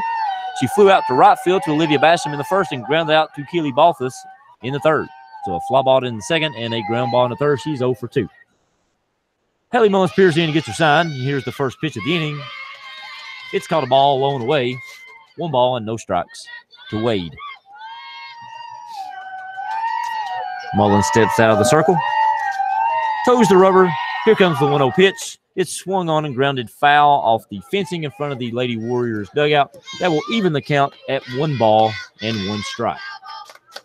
See a few people emerging back from their vehicles out beyond left field, coming back out and stand on the sidewalk to watch the final 3 innings of this contest. Haley Mullins, of course, 14-7 last year with a 2.54 ERA as a junior. Look to improve on that this year. Little change up is lifted into shallow left field. That ball will fall in front of Gracie Mullins. So for another inning, I believe that's 4 of the 5 innings, the Lady Bears will have the leadoff batter on and have a little rally going here yet again in the top half of the 5th as we have a pinch runner coming in the game. That will be number 9, Abby Dickinson. Dickinson in to run for Wade. So with nobody out and a runner on first, that will bring up the starting left fielder for the Bears, Heather Lips. So far in the game, Lips is 0 for 2. She hit a ground ball to third base in the first inning and was retired on out. The second time up, she hit another ground ball to third base that Baltus had an errant throw and reached via the error. Corners are in, looking to protect against the bunt. Here's the first pitch. She squares around and bunts it back into Mullins' glove. Good play by Mullins to catch the ball in the air. Dickinson broke on contact, and she will be doubled off first base. Great defense that time around by Haley Mullins to snag the line drive bunt in the air. In probably some poor base running by Dickinson, but with the small base pass, you probably have to anticipate that bunt getting down. When the ball did not hit the ground, she was pretty much in no man's land out beyond first and second base, and she'll be doubled off for a key, crucial double play turned right there by the Lady Warriors. Not a lot that Lips could do there, really. That ball was, you got to get the bunt down. It wasn't down. It was sort of popped a little bit and right into Haley. Quick out of the circle, grab the ball, throw it over for the double play. In the first pitch, Denise now batting is a ball high and inside. Mullins delivers the 1-0 pitch, and it hits Nice. Coming into that at bat, Nice was 1 for 2 with a ground out and a single. And she'll now reach first base via the hit batter. So with 2 outs, the Lady Bears will continue to hit, and that will bring up the designated player, Emma Duncan, who so far in the game is 1 for 1 with a single and a walk. That's a bad break. You get that key double play, erase all the base runners, start back with 2 outs, and now we got another Union Bear runner on base. Pitch from Mullins to Duncan is caught a strike on the outside corner. No balls and 1 strike. Getting 2 outs here in the top half of the 5th. The Lady Bears lead the Lady Warriors 5-3. The big blow so far in the game was the 3-run homer hit by Emily Mullins in the 3rd inning to right center field that barely cleared the right center field fence. That gave the Lady Bears a 5-2 lead. The Warriors have since scored 1 to cut the lead to 5-3. The 0-1 pitch is fouled directly over our head. Out of play. That will make the count no balls and 2 strikes to Elkins. I believe they gave us the wrong number on Emma Duncan. She's wearing number 4 here. Oh, yeah, that's right. Because they don't have a number 4 on their bench. Oh, okay. I noticed the same thing just now. Anyway, that pitch is going to be low and away for a ball. That'd be 1 ball and 2 strikes. Again, Duncan still in the box. Yes, she's listed as number 23 here in our scorebook, but she's wearing number 4. Didn't notice that earlier in the game. Here's a 1-2 pitch from Mullins. It's low and in the dirt for a ball. Throw down the second on the stolen base attempt is in time. That will erase Nice. Again, Nice on the stolen base attempt will be thrown out. Stealing good throw by Porter. Good job by Brittany Mullins covering the bag there on the steal. Applies the tag, and that will erase the base runner and end the threat by the Lady Bears. So with that out, the Lady Bears get no base runners, or actually get a base runner. Got 2 base runners, excuse me, on a hit batter and a single into left field. The single gets erased on the double play, and then the hit by batter gets erased on a stolen base attempt. So good job of the Lady Warriors again to eliminate any further damage, and hopefully their bats can continue to chip away at the lead. Absolutely 2 outs on the bases pass for the Bears that inning. That's tough to do even when you're ahead. You don't ever want to do that. Perfect throw by Brooke Porter on that steal attempt. And the throw, I mean, literally landed right where the person would ordinarily slide. The runner, Nice, actually didn't slide. She kind of stopped about a step off the bag and tried to back up a little bit. And so Brittany Mullins was forced to sort of chase her just a little bit, but it was no doubt that was going to be an out. Perfect throw. Yeah, the throw beat the runner so far that Brittany had the ball and was waiting on the tag, and Duncan just sort of stopped, and Brittany had to kind of chase her down just a little bit to apply the tag. So now, we got a 5-3 lead. We're going to the bottom of the 5th here. Duncan's still on the mound, and Central, if they're gonna do something, now would be a good time to do it. They got the 2, 3, 4 hitters up: Olivia Mullins, Brooke Porter, and Gracie Mullins. Get something going here. Get some runners on early and do some damage. But these 3 hitters have gotten on base. But if ever their team needs them, now's the time. Yeah, they're combined 3 for 6 so far in the game. Again, Olivia Mullins so far is 0 for 2. She'll lead the inning off. She was a strikeout victim in the first inning and then grounded out to the pitcher in the second. Porter also struck out her first time around, but got a single and came around to score a run in the third. And Gracie Mullins so far batting in the cleanup spot has gone 2 for 2 with 2 singles, but has yet to score a run so far in the contest. Yeah, need to get these guys, get these girls on. Get them on, get them over, get them in. That's correct. As the wind really begins to pick up here again, blowing dead to center field. Wow. You know, anybody who can get the ball lifted up in the air, it's liable to travel. Again, we've mentioned how short and small this field is. You know, any ball that you can lift up into the air, especially out to right center field. Again, when the wind does blow, it seems to be blowing out either to dead center or out to right center. And you go back to the home run that the Bears hit earlier in the contest, it went out to right center.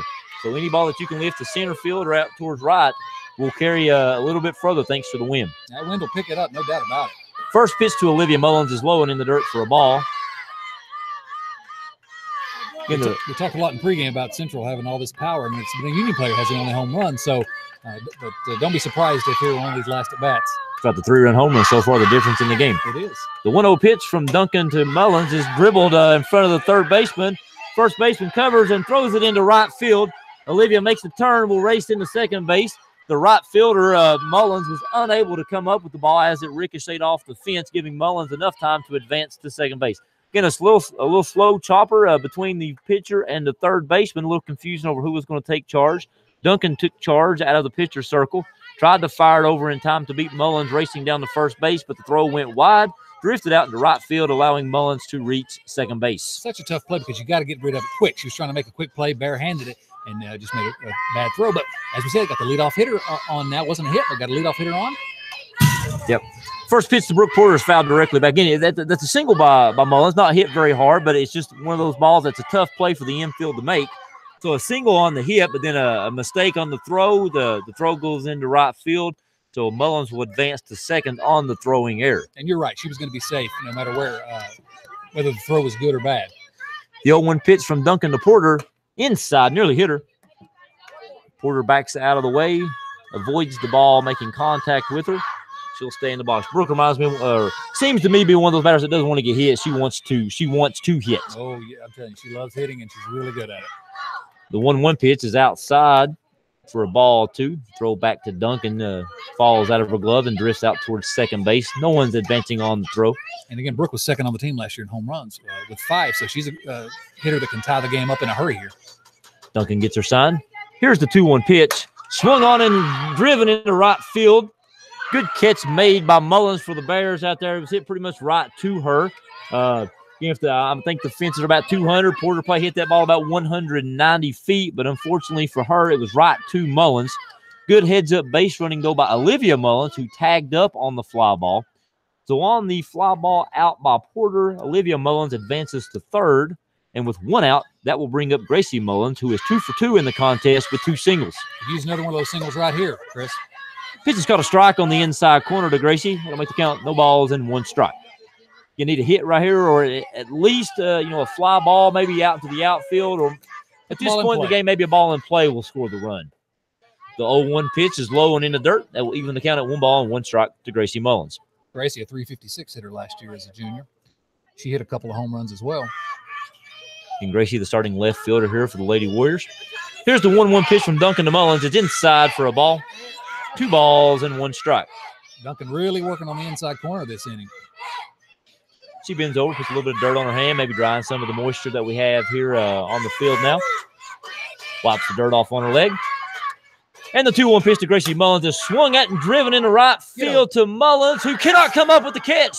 She looked like she had a pretty good beat on it, but it hits in her glove, drops out, rolls to the fence. That will allow Olivia Mullins to score to make it 5-4 on the – how you ruling that, Chaz? Is that a hit or an error? I give it an error. I mean, it looked like she had a beat on it. I thought it might get over her glove.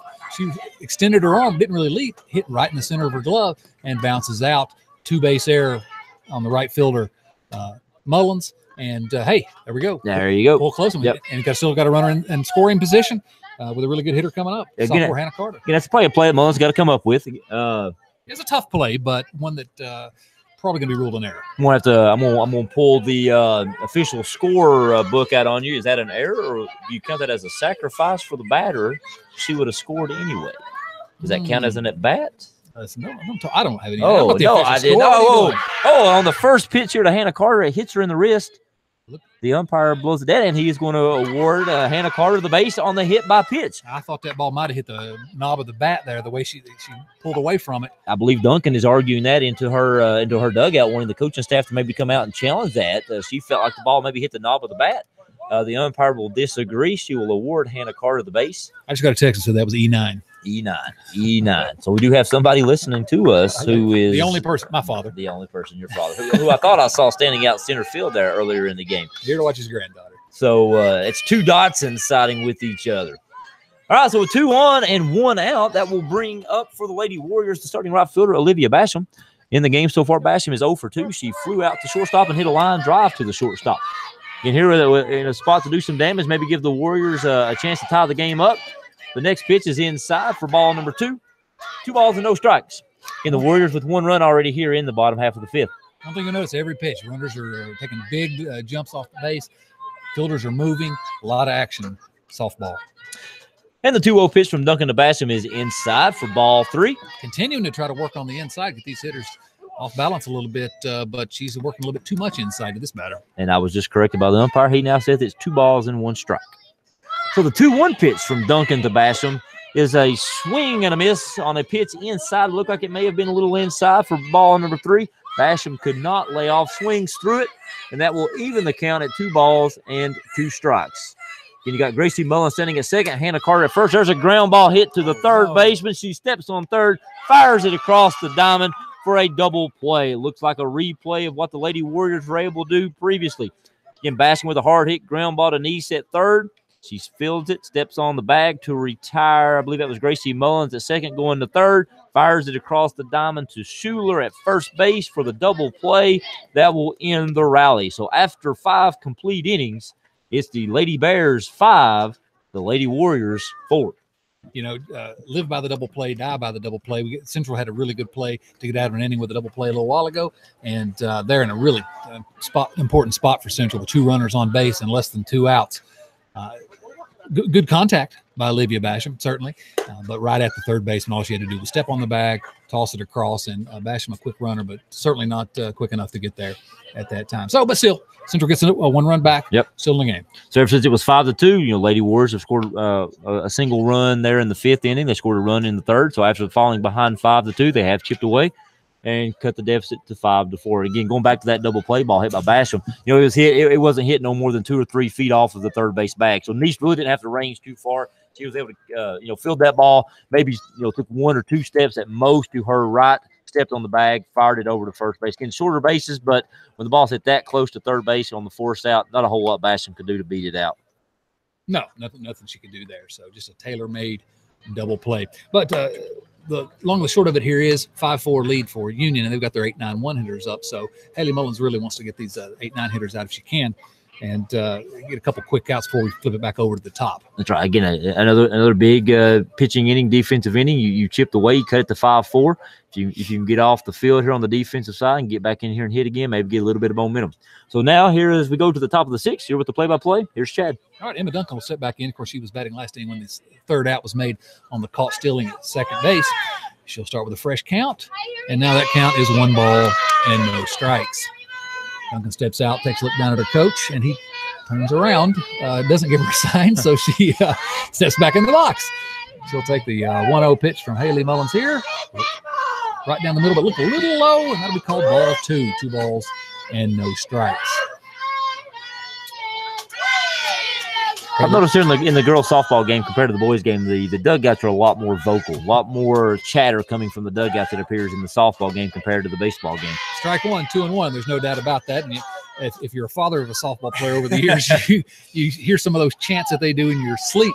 But it's all good fun. They have a good time with it out there. But still, as I said earlier, no less competitive than the boys.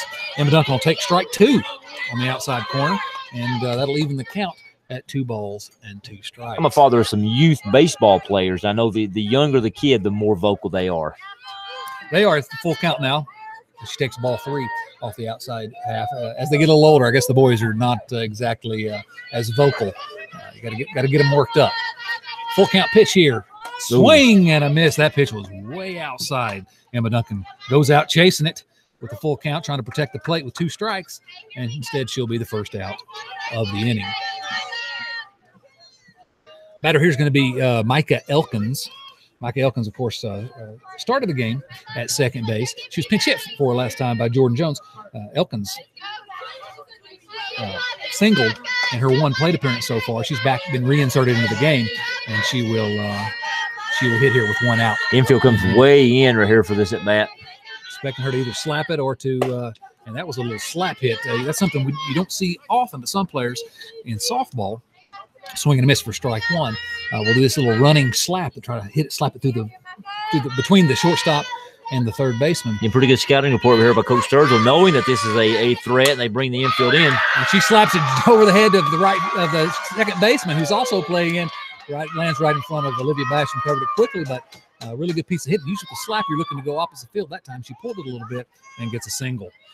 Yeah, it may have been a hit anyway. I don't know if Hannah Carter could have got that if she's playing her normal position, but it would have been close. If she's playing where she's standing at now and with her height, she might have been able to leap and catch that ball. It would have been tough, but again, coming in to guard against the slap hit, there was no chance to get the out. All right, so we're back up to the top of the order. Emily Brooks. Brooks is 0 for 2 with a walk and 2 strikeouts today. She bunts right in front of first base. Haley Mullins is down on it quickly. Got a run down. Haley Mullins is on it quickly. Cannot get the out at first base, but the runner, Micah Elkins, takes off to third base. Seeing that it's not covered, Brittany Mullins gets over there quickly. Hannah Carter fires it back over to third base, and Elkins is out on the base paths. Another instance this game of the Union Bears running into outs on the base. Emily Brooks. Yeah, crazy defense. When you look at it, good bunt. She beat the throw out. He got Hannah Carter covering first base from her second base position. The bad base running mistake, Hannah Carter fires it from first base to third base, which was being covered by the shortstop, Brittany Mullins, because the corners were charging in on the bunt. So you had some people covering bags that are normally not, at those positions. Yeah, heads up play by Brittany Mullins to get over there. First pitch to Brooke Light is a ball, so she'll step back in. A little bit of an open stance. Haley Mullins will rock and fire, and that's outside for a ball one. One ball, excuse me, 2 balls actually. 2 balls and no strikes. Runner on second base is Emily Brooks, the leadoff hitter. Brooke Light on the day is 0 for 2. She was hit by a pitch in the third inning and scored a run in that big 5-run third inning for the Union Bears. The 2-0 pitch is on its way and called strike one by the umpire. We'll say this rather quietly so the umpire doesn't hear her. That pitch right there has been a coin flip pitch for most of the game. It's been a strike sometimes. It's been a ball sometimes. It's been a tough pitch to read here so far in this game. That one probably a little outside. But again, we don't want the umpire to hear us go right on top of him.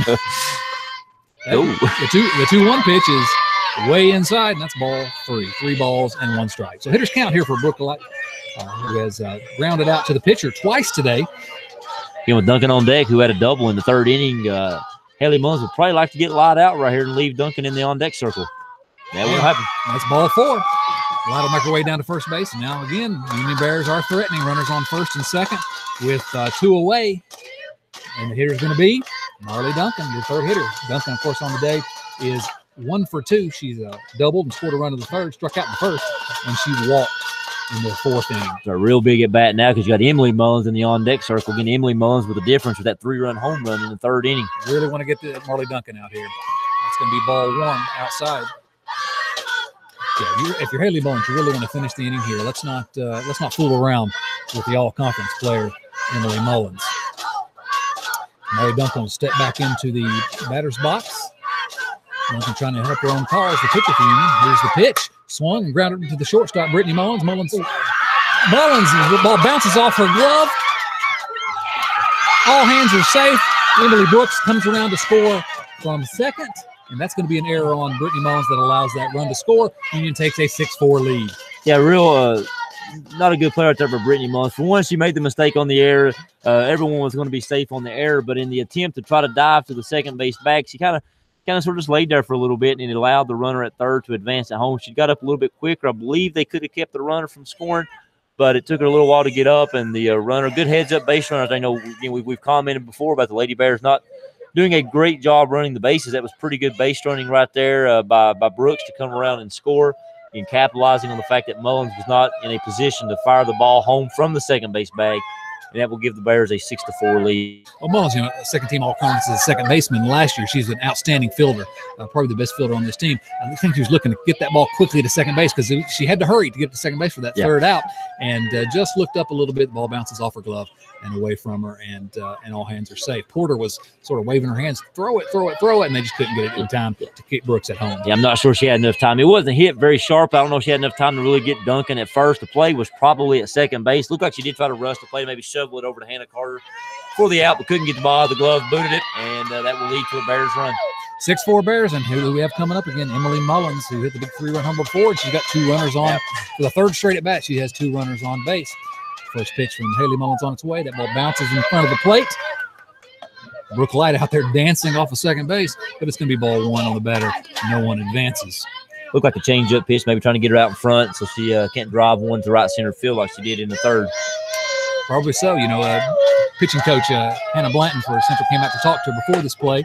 That pitch is going to be a strike. That was a fastball on the inside to even the count at 1-1. On the day, Mullins, of course, is 1 for 2.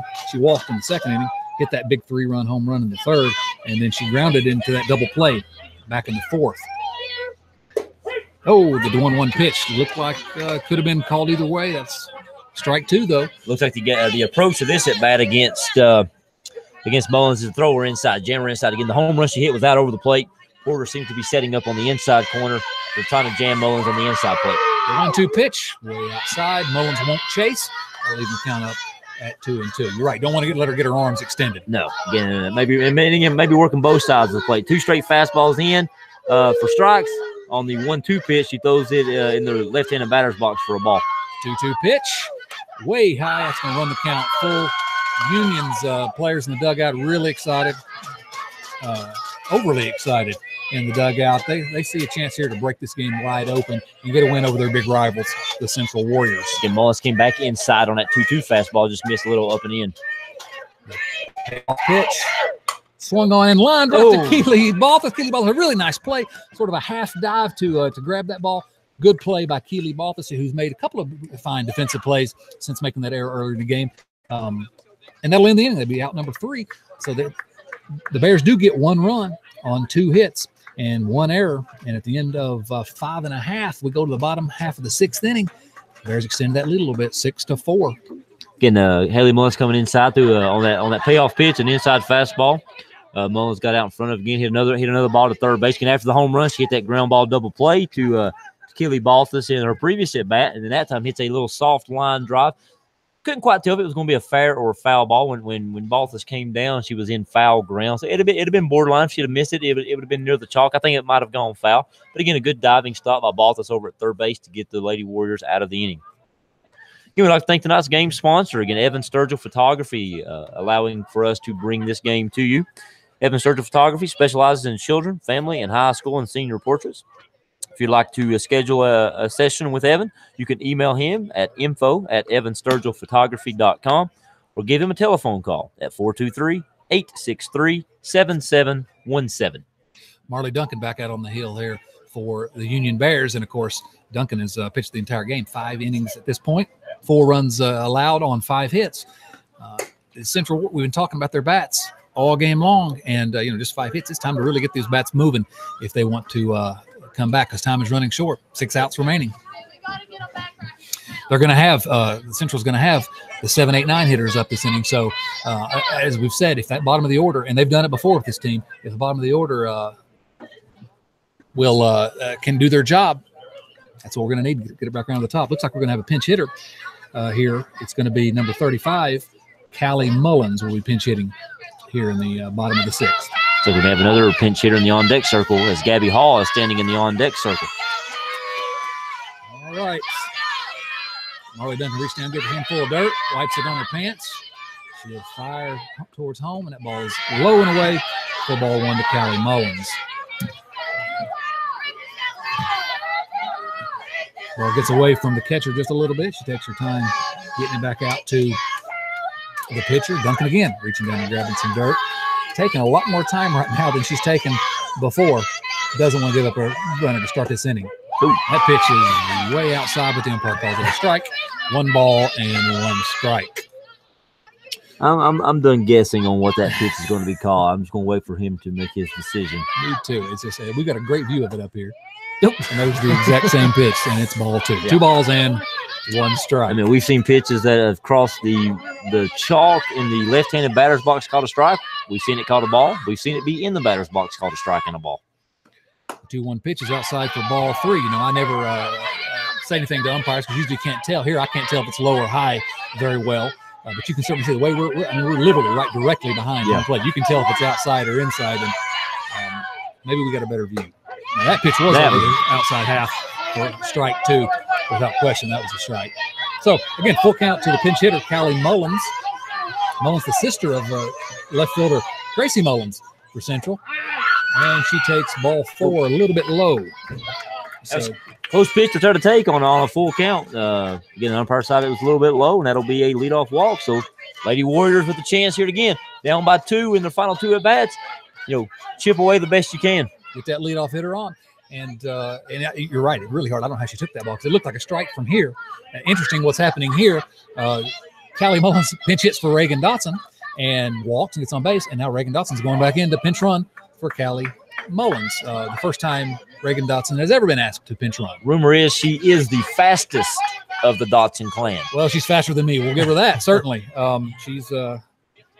She's going to be counted on here because they need that run out there at first base. So Gabby Hall is going to be pinch hitting here for Keely Balthus here in the 8th spot in the order. Gabby Hall, of course, had a couple of big hits against Twin Springs, really hit the ball well. And she's a freshman in her first year on the varsity. A really good player for the junior varsity team last year. And she's up in a big spot here. It's interesting choice this by Coach Sturgill in a tight game. Yeah, trying to get runs. Yeah, you know the roster better than I do. Again, Keely Balthus was 1 for 2 with a single in her first at bat. First pitch is a strike. Well, I think that he's trying to figure out what he's Callie Mullins and Gabby are both sort of in the mix to play to start. And, I think that they're both capable in this situation. It's not really that questionable decision. Gabby Hall will ground the ball back to the pitcher. Pitcher goes to first, doesn't even look at second. Dotson safe at second as Gabby Hall advances the runner, but it'd be the first out of the inning. And coming up now will be Haley Mullins, the pitcher, and Mullins can help herself out a little bit by getting a hit here. Yeah, real big at bat here by Haley Mullins. We've mentioned several times that as the number 9 hitter, she's the second leadoff hitter. She can just get on base for her and turn the lineup over, get two on with 1 out, and get Brittany Mullins back to the plate, and again, increase your chance of scoring some runs. She squares the bunt, but the ball's outside. She pulls it back. It'll be ball 1. Haley Mullins 0 for 2 today after having 3 hits on against Twin Springs in their last game. So she's due for another one here. Yeah, you're correct. She had 3 singles against Twin Springs. Yeah. And they were all like I was describing earlier. The 1-0 pitch is fouled off. They're leaving the count at 1 ball, 1 strike. Fouled off just over here close to the Union Bears dugout. Haley Mullins wearing this big guard on her elbow. Doesn't want to get hit there. As a pitcher in the regional game last year against Richland, she got hit by 2 line drives, 1 in each ankle. Oh, and it was really rough. She's actually wearing softball shin guards under her soccer shin guards under her socks now this year. She fouls that ball, lines it over the third base dugout, and so she'll fall behind 1 ball and 2 strikes. Yeah, she's not doing that again. Bless her heart. She's tiny anyway, and she really took a beating in that game. A lot of armor on out there. The armor may weigh more than she does. And she got hit in both shins and did not come out of the game. She swings and grounds the ball to second base. Nice diving stop by the second baseman. Reagan Dotson drifting off second base, gets back in time, so that's going to be a fielder's choice. But Haley Mullins reaches, and now all of a sudden we talk about the bottom of the lineup. You got 2 runners on, and flip her back around to the top. Yeah, good diving stop right there, but a lot by keeping the ball in the infield by the shortstop a lot for the Bears. It did keep Reagan Dotson at second base. If that ball gets out in the outfield, Dotson goes on to third, maybe even scores depending on how the ball is handled in the outfield. So Lott is able to keep Dotson at second base, but again, the Lady Warriors with 2 on and 1 out here. Brittany Mullins. Brittany Mullins will take strike 1. Brittany, of course, had one of the big hits earlier in the game with that big 2-run double in the second inning to get a couple of those runs across for Central. And that double gave the Warriors an early 2-0 lead there in the second inning. Could use another one of those doubles now. She'll wait for the 0-1 pitch. That pitch is low and away, and she'll take it for ball 1. Reagan Dotson on second base. Haley Mullins on first. 1 out here in the bottom of the 6th inning. Central down 6-4 with Brittany Mullins, leadoff hitter, at the plate. Pitch from Duncan, swung on, grounded to shortstop. She goes to shortstop. Light goes to third base, forces Reagan Dotson at third, and so it's a fielder, goes down into the scorebook as a fielder's choice for Brittany Mullins. Still 2 runners on now, but at this time there are going to be 2 outs. And if we ever needed a big hit from someone, it's going to be another one, Olivia Mullins. Yeah, single her last at bat and came around and scored a run after that. So, again, need a 2-out hit right here from Olivia Mullins. A 2-out hit could score a Haley Mullins from second base and get chip away at the lead. And Haley's a quick runner, so she can score without the ground ball on the first pitch right back to the pitcher. Marley Duncan fires it over to the first baseman, and that will end the inning. So Mullins goes after that first pitch. Looked like it's a good pitch. Just not much contact. And unfortunately, Central can't, after getting 2 of the first 3 runners on, having 2 on with 1 out, unable to score. It was that borderline fastball outside. Again, it's been a question whether or not that pitch is a ball or a strike. Probably not the best pitch to drive, but again, could be a strike, could be a ball. We're really unsure of it at this point. Mullins shows to swing at it, hits a little weak ground ball back to the pitcher, and the Lady Warriors leave 2-1 right there and fail to chip away. So we'll go to the last inning down by 2. And looks like defensively, Central's coach, Justin Sturgill, is going to reinsert. I guess Reagan Dotson already been reinserted. She'll go back to first base, and Keely Balthus is back in the game at third base defensively. Well, here we go. This is it. The 7th inning, the last go-round here. Haley Mullins still on the mound. Haley Mullins has given up 6 runs. She's given up those 6 runs on 7 hits, but, of course, 5 of those runs and 5 of those hits all came in 1 inning. Other than that, she's been really effective all day, but the long and the short of it is she's on the wrong side of the scoreboard, 6-4, as we go to the top half of the final inning. Union's going to have their 5, 6, 7 hitters up, so they're going to have some bats. And for the play-by-play, I'm going to send it back over to you, Chris Wilson. That 1 run there in the top half of the 6th inning, looming large right now as the Lady Warriors trail by 2. And they've only scored 4 runs so far here in the contest. And those 5 of the 6 runs all came in the 3rd inning, the big blast being the 3-run home run by Emily Mullins to deep right center field that barely cleared the fence. I tell you, the benefit of them not scoring last inning, those sets us up perfectly for our 2nd straight walk-off. Absolutely. I commented last night about how, while it was fun, the girls' basketball games, many of them were pretty much in hand as the game progressed. The first pitch here to Wade is pulled foul, deep foul, for strike number 1. Again, still the girls' games were pretty much, in hand. There wasn't a whole lot of excitement late in the game of the games that I was able to broadcast. And then we come out here last night in the first baseball game, and we see a come-from-behind victory, a walk-off victory by the Warriors baseball team on the walk-off hit by J.P. Stowler. Here's the 0-1 pitch. It's outside for a ball. That'll be 1-1 to the catcher for the Bears, Jenna Wade. And so far in the game, Jenna Wade is 1 for 3. She flew out to right field, grounded out to third base, and had a single in her last at bat. Raced on that double play in the 5th inning. The 1-1 pitch from Haley Mullins is driven into left field. Gracie Mullins goes back. It is over her head and off the fence. Mullins picks it up and fires it into second base, and that will keep Wade to a single. So a very hard hit single. Good job by Gracie Mullins out in left field. Ball was over her head, but good job not giving up on it. Picks it up barehanded and fires a strike back into Hannah Carter at second base to hold Wade to just a single. It looked like she might be able to make a play on it. When she saw she couldn't, she turned, played it perfectly off the fence, and a really loud single. Yeah, so good piece of hitting right there by Wade and good defense by Gracie Mullins. Be really important here for the Lady Warriors to not allow that run to score. That will bring up the starting left fielder for the Lady Bears, Heather Lips. Heather Lips so far in the game is 0 for 3. She did reach base via an error, and she will be hit by the pitch. She squared around the bunt. Pitch from Haley Mullins was up and in. It looked like Lips was able to pull back. The ball will hit her in the hand. The umpire's saying that she pulled the bat back, but I'm not so sure she did that. And if she didn't pull the bat back, she squared the bunt. If she didn't pull the bat back, that's a strike. Yeah. Third base coach for the Bears is coming down to talk about that. Now Coach Sturgill is coming out of the dugout to ask the umpire the same thing. It'll be a pretty quick conversation. I think the Warriors coaching staff felt like she did not pull back. The Bears staff would disagree with that. And unfortunately for the Warriors, the umpire agrees with the Bears. So with nobody out, the Bears have 2-1. Again, Jenna Wade led off the inning with a single off the left field fence. Heather Lips will now reach via the hit batter, and that will bring up the third baseman, Kaylee Neese. So far in the game, Kaylee Neese is 1 for 2. She reached via a single in the 3rd inning, and in her last at-bat, she was hit by a pitch. So with 2-1 and nobody out, she squares the bunt, bunts it right back to Mullins. Mullins looks at third and fires at the third, and the throw is not in time.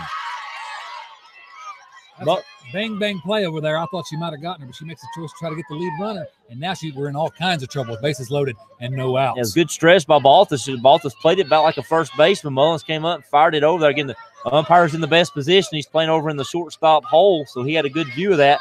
He said that she was safe, so on the sacrifice bunt, the Lady Bears now have the bases loaded for the designated hitter, Emma Duncan. So far in the game, Duncan is 1 for 2 with a single and a strikeout, and she fouls the first pitch off to her straight back into the fence for strike number 1. Tough play. If you can get that out, the lead runner out at third, you got first and second with 1 out. Or even if you go ahead and get the runner at first, at least you have second and third with 1 out. Worst of all worlds here. Yeah, bases loaded, no outs. A lot of trouble now. Really important for the Warriors now to probably limit this damage to maybe no more than 1 run. If you can get out of this with 0 runs allowed, great, but you don't want to give up many more than 1 at this point. Here's the 0-1 offering from Mullins. Little change up, misses away. That will even the count at 1 ball and 1 strike to Duncan. Again, Duncan singled in the 3rd inning in her first at bat. She came around and scored. In the 3rd inning, she also came back up to bat again, drew a walk. The 1-1 pitch is inside and low. Ball 2. 2 balls and 1 strike. Again, the Lady Bears lead 6-4. We're in the top of the 7th. The Bears have the bases loaded with nobody out, and the Bears' number 8 hitter, Emma Duncan, at the bat. The 2-1 pitch misses high and away. Ball 3. And Mullins has nowhere to put Duncan. She has to bring a strike to her here. And Central has some pretty good pitchers other than Haley. Hannah Carter's a good pitcher. Brooke Porter's a good pitcher, but they're going to ride their ace here right now.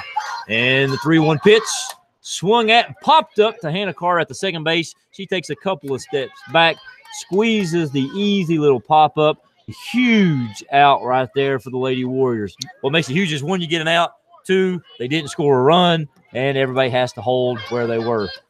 Absolutely, and Central has turned 2 double plays today, so maybe you get a double play, you can get out of the inning, but if nothing else, you've collected an out with no one advancing. That'll bring up the Lady Bears number 9 hitter, the starting second baseman, Micah Elkins. In the game, Micah Elkins is 2 for 3. She has 2 singles. She scored a run, and she flew out to right field. She squares the bunt. She bunts it right back to Mullins, who fires it home for the out at the plate. Good heads-up play right there by Haley Mullins to throw it to Brooke Porter to erase the base runner, Jenna Wade, at home. And really not the bunt that Micah Elkins was looking for, bunted it right back to Haley Mullins. As we've said all day, she's quick getting out of the box. And that was just a simple play, underhands it to Brooke Porter. And now, 2 of the 3 hurdles have been jumped. The Bears still with the bases low. Now we have the leadoff hitter, Emily Brooks. First pitch to her is low and away for a ball. Again, bases loaded, nobody out. Now we're at bases loaded and 2 outs for the leadoff hitter, Emily Brooks, who in the game is 1 for 3 with a walk and a strikeout. In her first 2 at-bats, Haley Mullins was able to retire her via the strikeout. Haley Mullins has worked around danger all day. Only 1 inning has the Bears not gotten someone on base. Except for 1 inning, she's worked her way out of it. The 1-0 pitch is low and inside for ball number 2. 2 balls and no strikes. The ball nearly hit her in the ankles. But fortunately for the Warriors, Brooks was able to get out of the way. There's nowhere to put Brooks at this point. Yeah, if she had to do it over, she may choose to just take that one and head on down to first base and get that RBI. She's got to be thinking 2-0 fastball down the middle here. Here's the pitch from Mullins. It's high and away, ball 3. A snap throw from Porter to Baltus down at third base, not in time.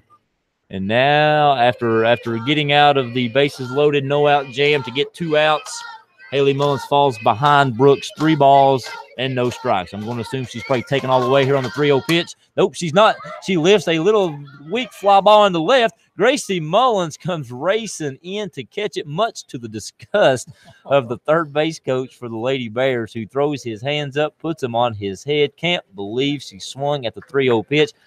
I've got a feeling there may have been a missed sign perhaps on that. Again, 3-0, bases loaded, up 2, nowhere to put you. I got a feeling that as a coach myself, I would like to have at least seen a strike thrown before you swing away. Especially in that circumstance where you really even 1 more run is huge. And so, again, Haley Mullins playing with fire all day long, loads them up with no outs and somehow works her way out of it. So really good comeback there. And now we're going to see what we can get out of the Central Warriors in the bottom half. Got 3, 4, 5 up. So, got a little interruption here from Porter. I reckon somebody's asking how that hot dog was he had during the rain delay. But again, going back to what you said about Mullins, again, bases loaded, nobody out, and got the nice little weak pop up to Hannah Carter for the first out. The next out on a bunt back to the pitcher. Good heads up play by Mullins. She tossed it to the plate and retired the lead runner for the second out. And then on a pivotal 3-0 pitch with the bases loaded, she was able to get Emily Brooks to hit a little weak fly ball out to left field. Gracie Mullins sprinting in, makes the catch. It got a little dicey there for a second. I don't know if you noticed, Chad, but Brittany Mullins was racing out to maybe try to catch it over her shoulder. Gracie Mullins was racing in, neither one of them wanting to really give up on it and let it drop. Gracie Mullins took charge and made the play. Fortunately for the Lady Warriors, that will keep the deficit at 2 as we go here to the bottom of the 7th inning. You know, Union has left 10 runners on base this game. So they scored 6 runs, which is good, but they've had a lot of opportunities. And Haley Mullins has almost uniformly, except for that one inning, been able to work out of all trouble. That's right. You know, 10 base runners, that ain't counting the couple of base running mistakes that they've made and ran into a few outs. Well, 2 double plays and a couple other outs on the bases. One caught stealing. So you're right. It's just it could have been a whole lot worse. And now Central's in a position here with the middle of the order coming up to make a big comeback and maybe another walk-off win for the second straight. Right. If you're a Warriors fan, you've got the part of the lineup you want up. 3, 4, and 5. Leading off for the Warriors will be Brooke Porter. In the game so far, Porter is 1 for 3. She had a single and scored a run. In her last at-bat, she flew out to right field. She lifts a weak pop foul up over her head out of play for strike number 1. Again, so far in the game, Porter is 1 for 3. She struck out in her first at-bat in the bottom of the first. In the 3rd inning, she singled, came around and scored. She advanced to second on an error and then scored on a sac fly. And then in her last at-bat, she flew out to right field. The 0-1 pitch is up and in for ball number 1. Again, at this point, I know we mentioned it last time, Porter probably not up there looking to get hit by a pitch, but she cannot tie this game up herself. Warriors need base runners. Perhaps, just getting on base is key. The 1-1 pitch, caught a ball outside, 2 balls and 1 strike. You're right. Porter's generally an aggressive hitter. I mean, she will take a pitch, but here I'm sure she's looking to get a hit. Even getting hit by a pitch, we just need base runners. Yeah, need a base run. You got to get 2-1 right here. The 2-1 pitch is pulled foul off the fence. Gracie Mullins dances out of the on-deck circle as the ball ricochets off the fence. Nearly collects a little collateral damage over there as it ricocheted off the fence. Fortunately for the Lady Warriors, Gracie Mullins was able to get out of the way. Central's dugout getting into the game now, trying to out-loud Union. 2-2 pitch to Porter is up for ball number 3. That will run the count full. Again, Marley Duncan looking to go to distance, much like Haley Mullins did for the Lady Warriors, going all 7. Here comes the 3-2 pitch from Duncan to Porter. The pitch ends. No! He rings her up on a called strike, a delayed strike 3 call from her home plate umpire. Porter was already 2 or 3 steps down the first baseline, had already tossed her back towards the dugout before the strike 3 call was made. That ball was 2 inches inside. Thus been the theme of the night. It has been. That'll bring up Gracie Mullins now here with 1 out. Gracie Mullins is 2 for 3. She reached on a single twice, and she reached on an error by the right fielder last time. That our strict, tough scorekeeper ruled an error on a ball to the right center field gap. Mullins for Union ran it down, but the ball popped out of her glove. Second pitch is low for ball number 2. And Gracie Mullins looking to get on base for the 4th time. Again, Lady Warriors needing base runners right here. And Gracie Mullins can't do it all herself. We need 1 base runner and hope maybe for a bloop and a blast. 3rd pitch is inside. That runs the count to 3-0. I got a feeling after what we just saw from the Lady Bears, from Coach Sturgill, knowing that we need base runners, perhaps gives Gracie Mullins to take some. But again, if Gracie's a pretty good hitter, maybe he likes her chances of getting a hit just as well as a walk. I think she'll be taken all the way here. Here comes the 3-0 offering. It's ball 4 low. Gracie Mullins will sprint now. So a bloop and a blast, or a walk and a blast, or whatever you need right here to get 2 runs in if you're the Lady Warriors. And that will bring up the number 5 here, the starting second baseman, Hannah Carter. And Carter can get a blast. Of course, she did in the benefit game they just had against Wright Cove. But all we need here, let's get a hit. Let's keep the runners moving around the bases. We got to get 3 runs to win here. Yep. Carter is 0 for 2 so far in the game. She flew out to center field in the first. In the 3rd inning, she flew out to left field. And in her last at-bat, she was a hit-by-pitch victim. Again, Gracie Mullins over at first base. We have 1 out. The first pitch to Hannah Carter is inside for ball number 1. Hannah Carter didn't look like she was wanting to get out of the way of that one. If it hits her, she didn't realize that the tying run is on base and the winning run would step to the plate. She stayed in there. She didn't dive out of the way, did she? She wasn't getting out. She wasn't getting out of the way of that pitch. Here comes the 1-0 pitch from Duncan to Carter. A check swing. The ball is in the dirt. The umpire says that she did not swing, so that will be 6 straight balls now thrown by Duncan. 4 straight balls to Gracie Mullins. You could argue as a Warriors coach, perhaps that was 7 straight balls. If you go back to the Porter strikeout looking. Duncan walked 3 hitters today. Yeah, so the 2-0 pitch from Duncan to Carter is a called strike on the inside corner. Runs the count to 2 balls and 1 strike. Again, it's 6-4 here in the bottom of the 7th. Lady Warriors down to their final 2 outs, looking to either tie this game up or perhaps get a walk-off win, much like the men did yesterday. The 2-1 pitch to Hannah Carter is swung on and dribbled foul just to the left-hand side of the third base bag. Niche reaches over. Umpire jumps out of his crouch, rules that the ball is foul. That will even the count at 2 balls and 2 strikes to the Warriors' second baseman, Hannah Carter. Again, Gracie Mullins over at first. Carter represents the tying run here for the Warriors in the bottom of the 7th. The 2-2 pitch from Duncan is called a ball outside. 3 balls and 2 strikes. Looked like a change-up. Again, I had to hesitate to see what the umpire was going to call that one. He decided that that one was a ball. Runs the count full to Hannah Carter, who represents the tying run again for the Lady Warriors. Here's the payoff pitch. It's swung on and driven off the third base bag. That's a fair ball. Gracie Mullins sprints around second. She comes into third. She's safe. Hannah Carter races into second base with a double off of the second base bag. The Warriors are now in some business with that 1-out double by Hannah Carter that deflected directly off of the third base bag into left field. Outstanding piece of hitting there by Hannah Carter. Got around on it, and it literally hit the third base bag, bounced down into the left field corner, and the throw came in. It was cut off like it was coming home. The pitcher cut it off, and heads up base running by Hannah Carter to never stop around first base. And now Central Warriors are on business with the tying runs in scoring position, and Olivia Basham coming to the plate. Olivia Basham comes to the plate here. She is 0 for 3 so far in the game. She flew out to the shortstop. She hit a line drive to the shortstop, and then in her last at bat, she hit a hard ground ball to the third baseman that resulted in a 5-3 double play. So again, the Warriors have Gracie Mullins over at third. They have Hannah Carter, who just doubled, standing at second. Carter represents the tying run out at second base. Basham represents the winning run stepping into the box. The Union Bears are meeting in the pitcher's circle here, discussing what their options are here on defense. I'm sure probably saying the key here is to get an out. The Gracie Mullins at third base really, you don't want to give up any runs, but her run's not that important. If she scores, you still have a 1-run lead.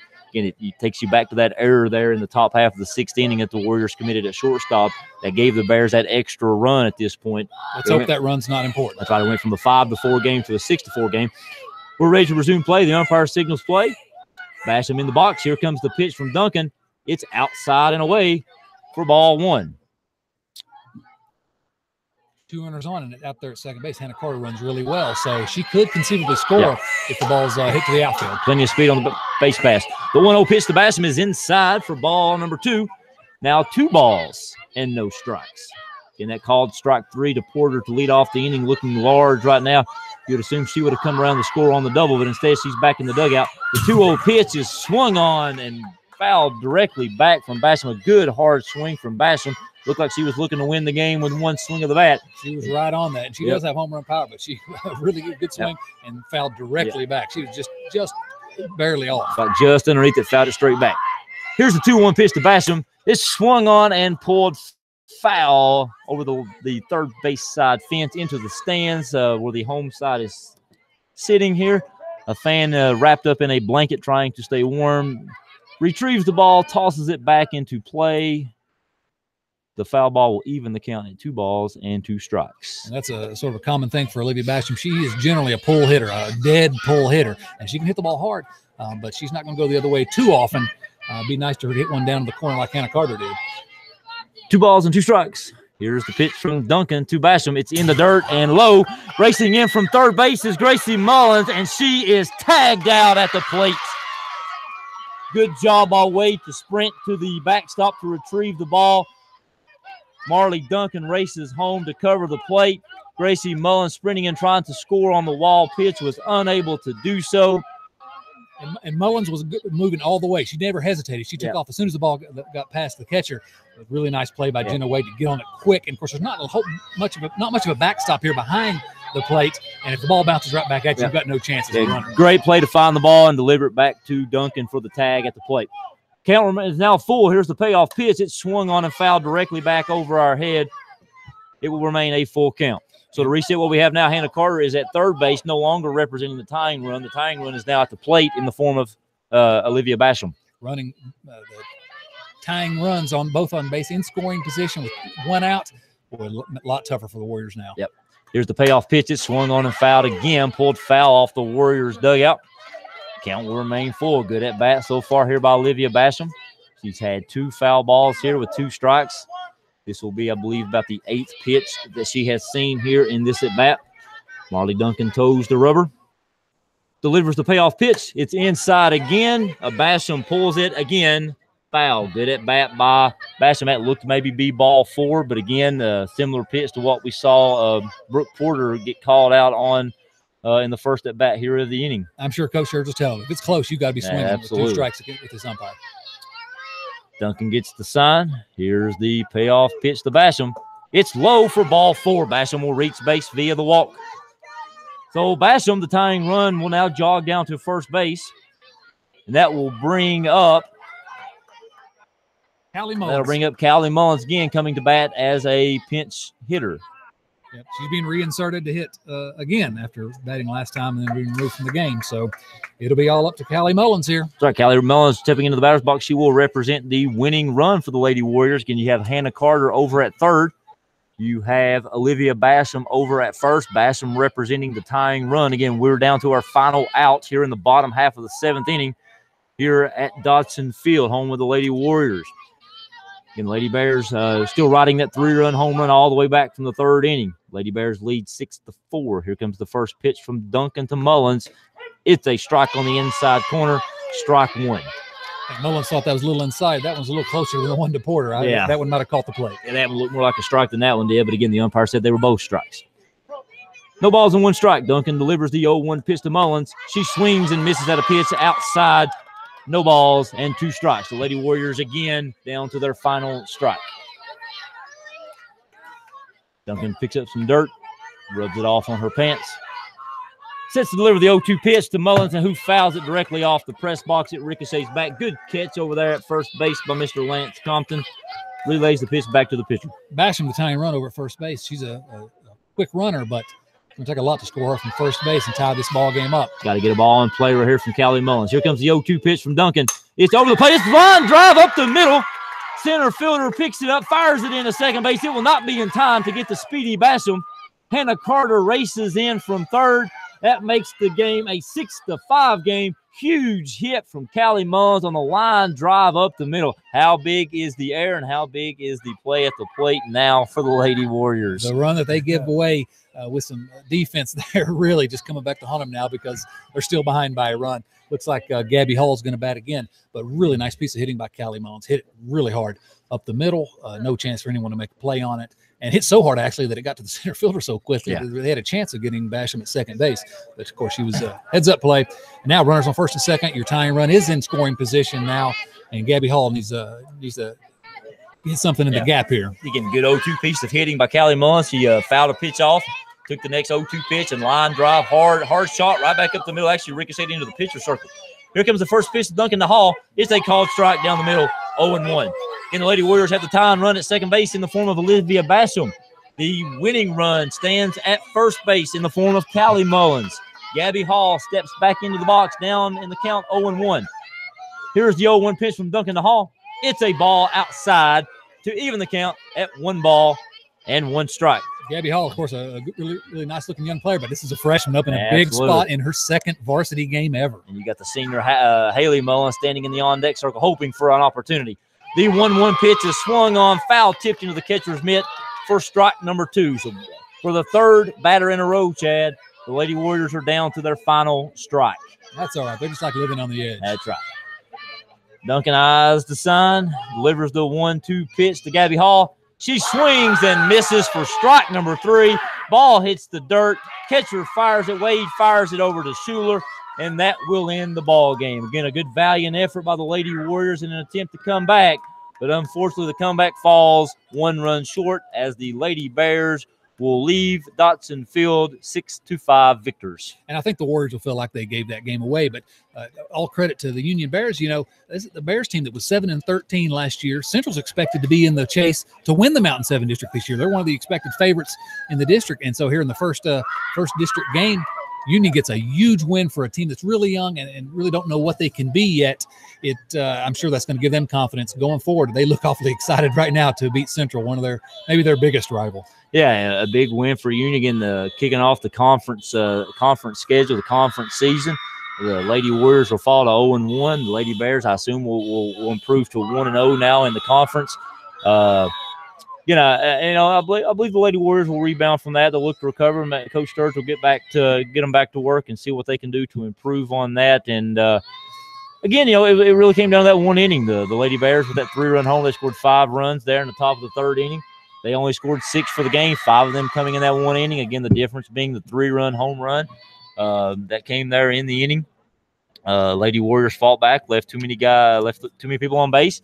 Again, you don't want to pinpoint one thing, but again, the error in the top half of the 6th inning gave the Bears a 2-run lead.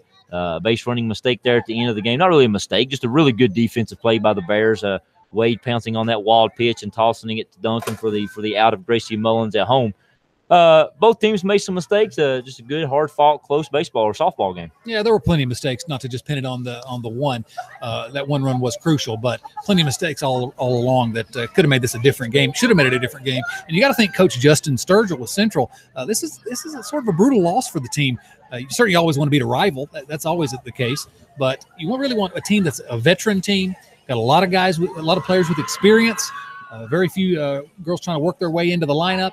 And this is the type of game that you think that maybe with that sort of experienced lineup, they might be able to come through on. You'd expect a little bit more in terms of performance from the team all the way around.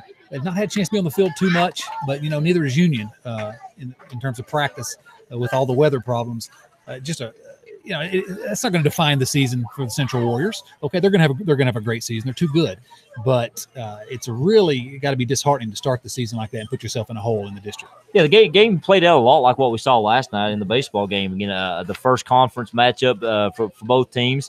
The Lady Warriors or the Warriors baseball team last night fell behind early. They were able to chip away, entered their last at bat, trailing by a run, was able to come through. Lady Warriors here tonight, again, first conference game, fell behind early, battled back, chipped away, had the opportunity in the last at bat, and just unfortunately for the Lady Warriors tonight, were unable to come through. While Chad tallies up the final stats here, let me run through again our sponsors and thank them for their efforts again here, bringing you Warrior Sports on Sturgill Sports Media. Again, our game sponsor tonight was Evan Sturgill Photography. We'd like to thank him for sponsoring tonight's game and making this broadcast possible. We'd also like to thank ITS, Shade Tree Landscaping, Dale's Heating and Air, Evan Sturgill Photography, Cavalier Pharmacy, Todd's Hair Studio, Genesis Salon, Innovative Graphics, Morgan McClure, Chevrolet Buick and Cadillac of Coburn, Virginia, Robo's Drive-In, Rainbow Gymnastics, Pound IGA, Morgan McClure Ford of St. Paul, Virginia, Chelsea Industrial Supply, Mr. Ben Harding, EMI, England Consulting Group, Home Changes, Powell Valley National Bank, R.H. Sturgill Construction, Little Henry's Excavating and Paving, Don Green with the Napoleon Hill Foundation, Hamilton Construction, and Southern Steel Tattoo. Again, special thanks to Evan Sturgill Photography for being our game sponsor this evening. And the Lady Warriors come up a little short on the scoreboard, falling to the Lady Bears 6-5. Here with some stats is Chad Dotson. All right, for Central Warriors, of course, 5 runs on 7 hits, 3 crucial errors, and they did leave 7 runners on base. And in a 1-run game, each of those 7 runners left on base, you're going to feel like you missed an opportunity. Brittany Mullins was 1 for 3 on the day. She walked. She had a double as well and a couple of RBIs. Olivia Mullins was 1 for 4. She scored a run. Singleton scored a run in the 5th inning. Brooke Porter was 1 for 4. She also singled and scored a run. That was in the 3rd inning. Gracie Mullins, she was 2 for 3 on the day. A couple of singles and reached on an error that could have been a hit. I'm not sure what the official score is going to call it down the dugout, so she could have a 3 for 3 day. She also added a walk. Hannah Carter was 1 for 3 on the day. She had a big double and an RBI. She scored a run as well and was hit by a pitch, so reached base twice. Olivia Basham was 0 for 3. She walked. She did that crucial walk as the Warriors tried to rally in the 7th inning. Reagan Dotson was 1 for 2. Excuse me, she was 0 for 1. Reagan Dotson was 0 for 1 with a walk, and she scored a run. Callie Mullins was 1 for 1 with a walk and an RBI. Keely Balt, that's 1 for 2. She singled and scored a run back in the 2nd inning. Gabby Hall was 0 for 2 on the day. And Haley Mullins was 0 for 3. On the mound, Haley Mullins pitched all 7 innings for the Central Warriors. She gave up 6 runs on 8 hits. Union Bears did commit 2 errors. And the Union Bears, we talk about runners left on base, they left 10 runners on base. But really, it was just that one big inning, the 3rd inning, in which the Bears scored 5 runs on 5 hits. I mean, they got 6 runs on 8 hits in the game. Other than that 5th inning, it was 1 run on 3 hits. Haley Mullins pitching in and out of trouble all day, was able to get out of trouble except for that 1 inning. Yeah, again, you got to give Emily Mullins credit, that 3-run home run that she hit back in the 3rd inning. again, after that home run, the Lady Bears never trailed. It was 2-2 when she came up to bat. The 3-run homer gave them a 5-2 lead, and they were able to hold on. The Lady Warriors were able to chip away, and they cut it to 1 run on 2 different occasions. But unfortunately for the Lady Warriors, that 3-run homer ended up being the difference. The Lady Warriors fall 6-5 here tonight. Our next broadcast will be April the 17th. Chad and I are scheduled to bring you the Gate City, not Gate City, but the Ridgeview Central Baseball Contest over at Shoup Field. And that will be another Mountain 7 Conference matchup where the baseball team will take on the Ridgeview Wolfpack. Again, that's April the 17th. Chad and I believe are scheduled to bring that to you, I believe. If not, then whoever does, I'm sure they'll do a somewhat adequate job. Not as good as us, but they'll do great. We are looking for a sponsor of that game. If you'd like to sponsor us, again, contact Sturgill Sports Media. You can do that by contacting us at Sturgill Sports Media at evansturgillphotography.com. Again, if you'd like to be a sponsor of that Central Warriors Ridgeview game on April the 17th, contact Sturgill Sports Media at evansturgillphotography.com. Yeah, just a disappointing loss for the Central Warriors and tough way to start out the season. And just got to hope they bounce back. I'm sure they will. Again, yeah, this is the second game of the year, so plenty of games to have. You hate to lose one that early on, but sometimes losing a game like that can. Sometimes you got to wait and see how it plays out. Perhaps it makes them focus a little bit more, and it could lead to a good winning streak. And I'm sure that's what Coach Sturgill has to be hoping, looking forward that now he can use that as a building moment and lead into some more conference wins down the road. Well, certainly there's no reason, as we said earlier, no reason to overreact. It was a loss they shouldn't have lost, probably. Well, definitely, in my opinion. But Union's they're young, but they got some talented players, and they're going to be over the next couple of years really a force. Central scored 5 runs. Often that's going to be enough for Haley Mullins. They just a little bit off, but as they start to shore up the defense a little bit, and I expect the Central Warriors to bounce back and have a really good season. They're too good to let something like this define them. I would agree. The grounds crews out here right now working on the field. They're going to have a JV game. We're going to have to step aside for that one. Again, if you're out there listening to us and want to come out here and support the JV Lady Warriors, they're preparing to play here against the Lady Bears in some JV action. The field's being lined off and redrug in preparation of that game. Again, the Lady Warriors fall tonight to the Lady Bears by a final score of 6-5. For Chad Dotson, I am Chris Wilson saying good night.